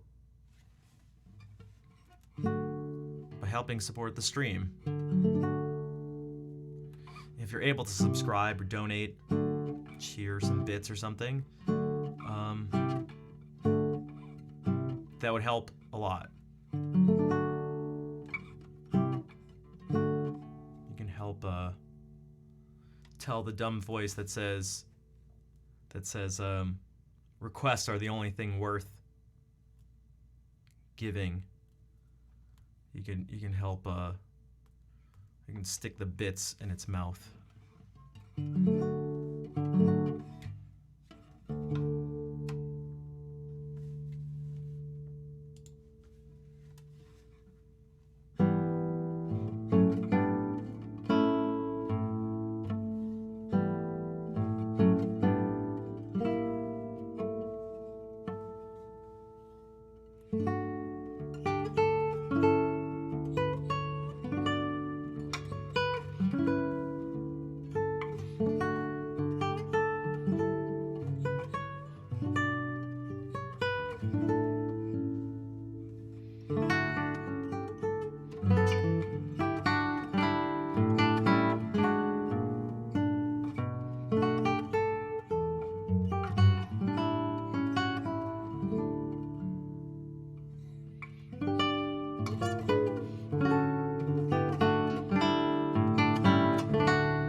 So thanks for the hearts.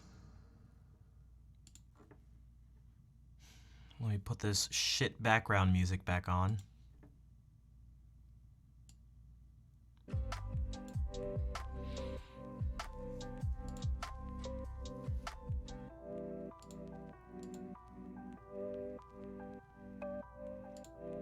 A reference to the beginning of the stream for those who were there.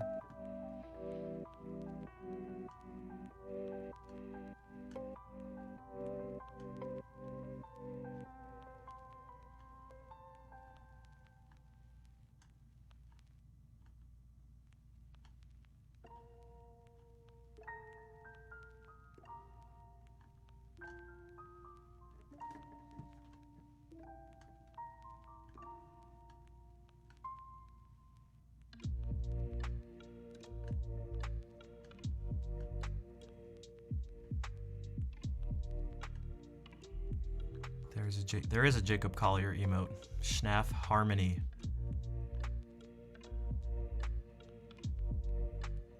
You can get that emote if you subscribe to the channel.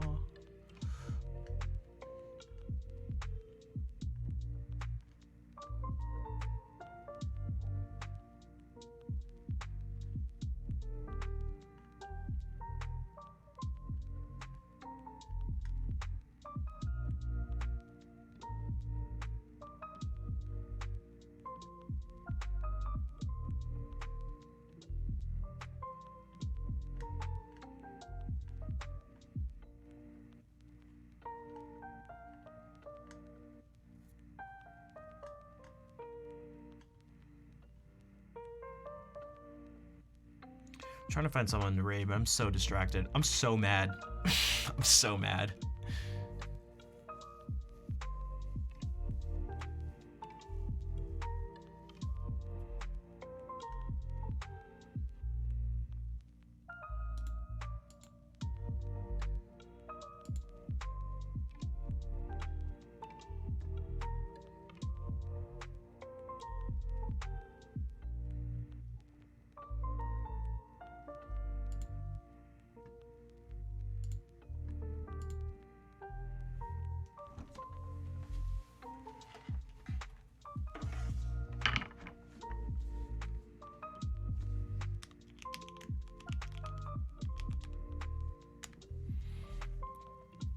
We'll raid Claire.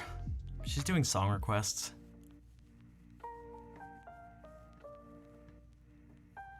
Actually, I couldn't find a musician who wasn't. Copy those raid calls.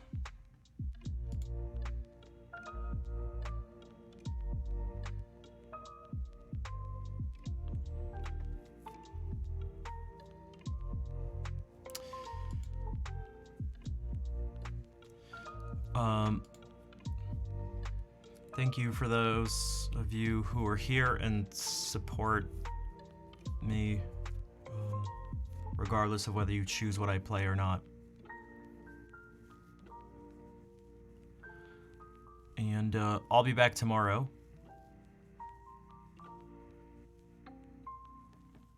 I'm trying to all my thoughts are snarky thoughts. I'll be back tomorrow playing music. I hope to see you then. Also, thank you again for those who came around and donated last stream too.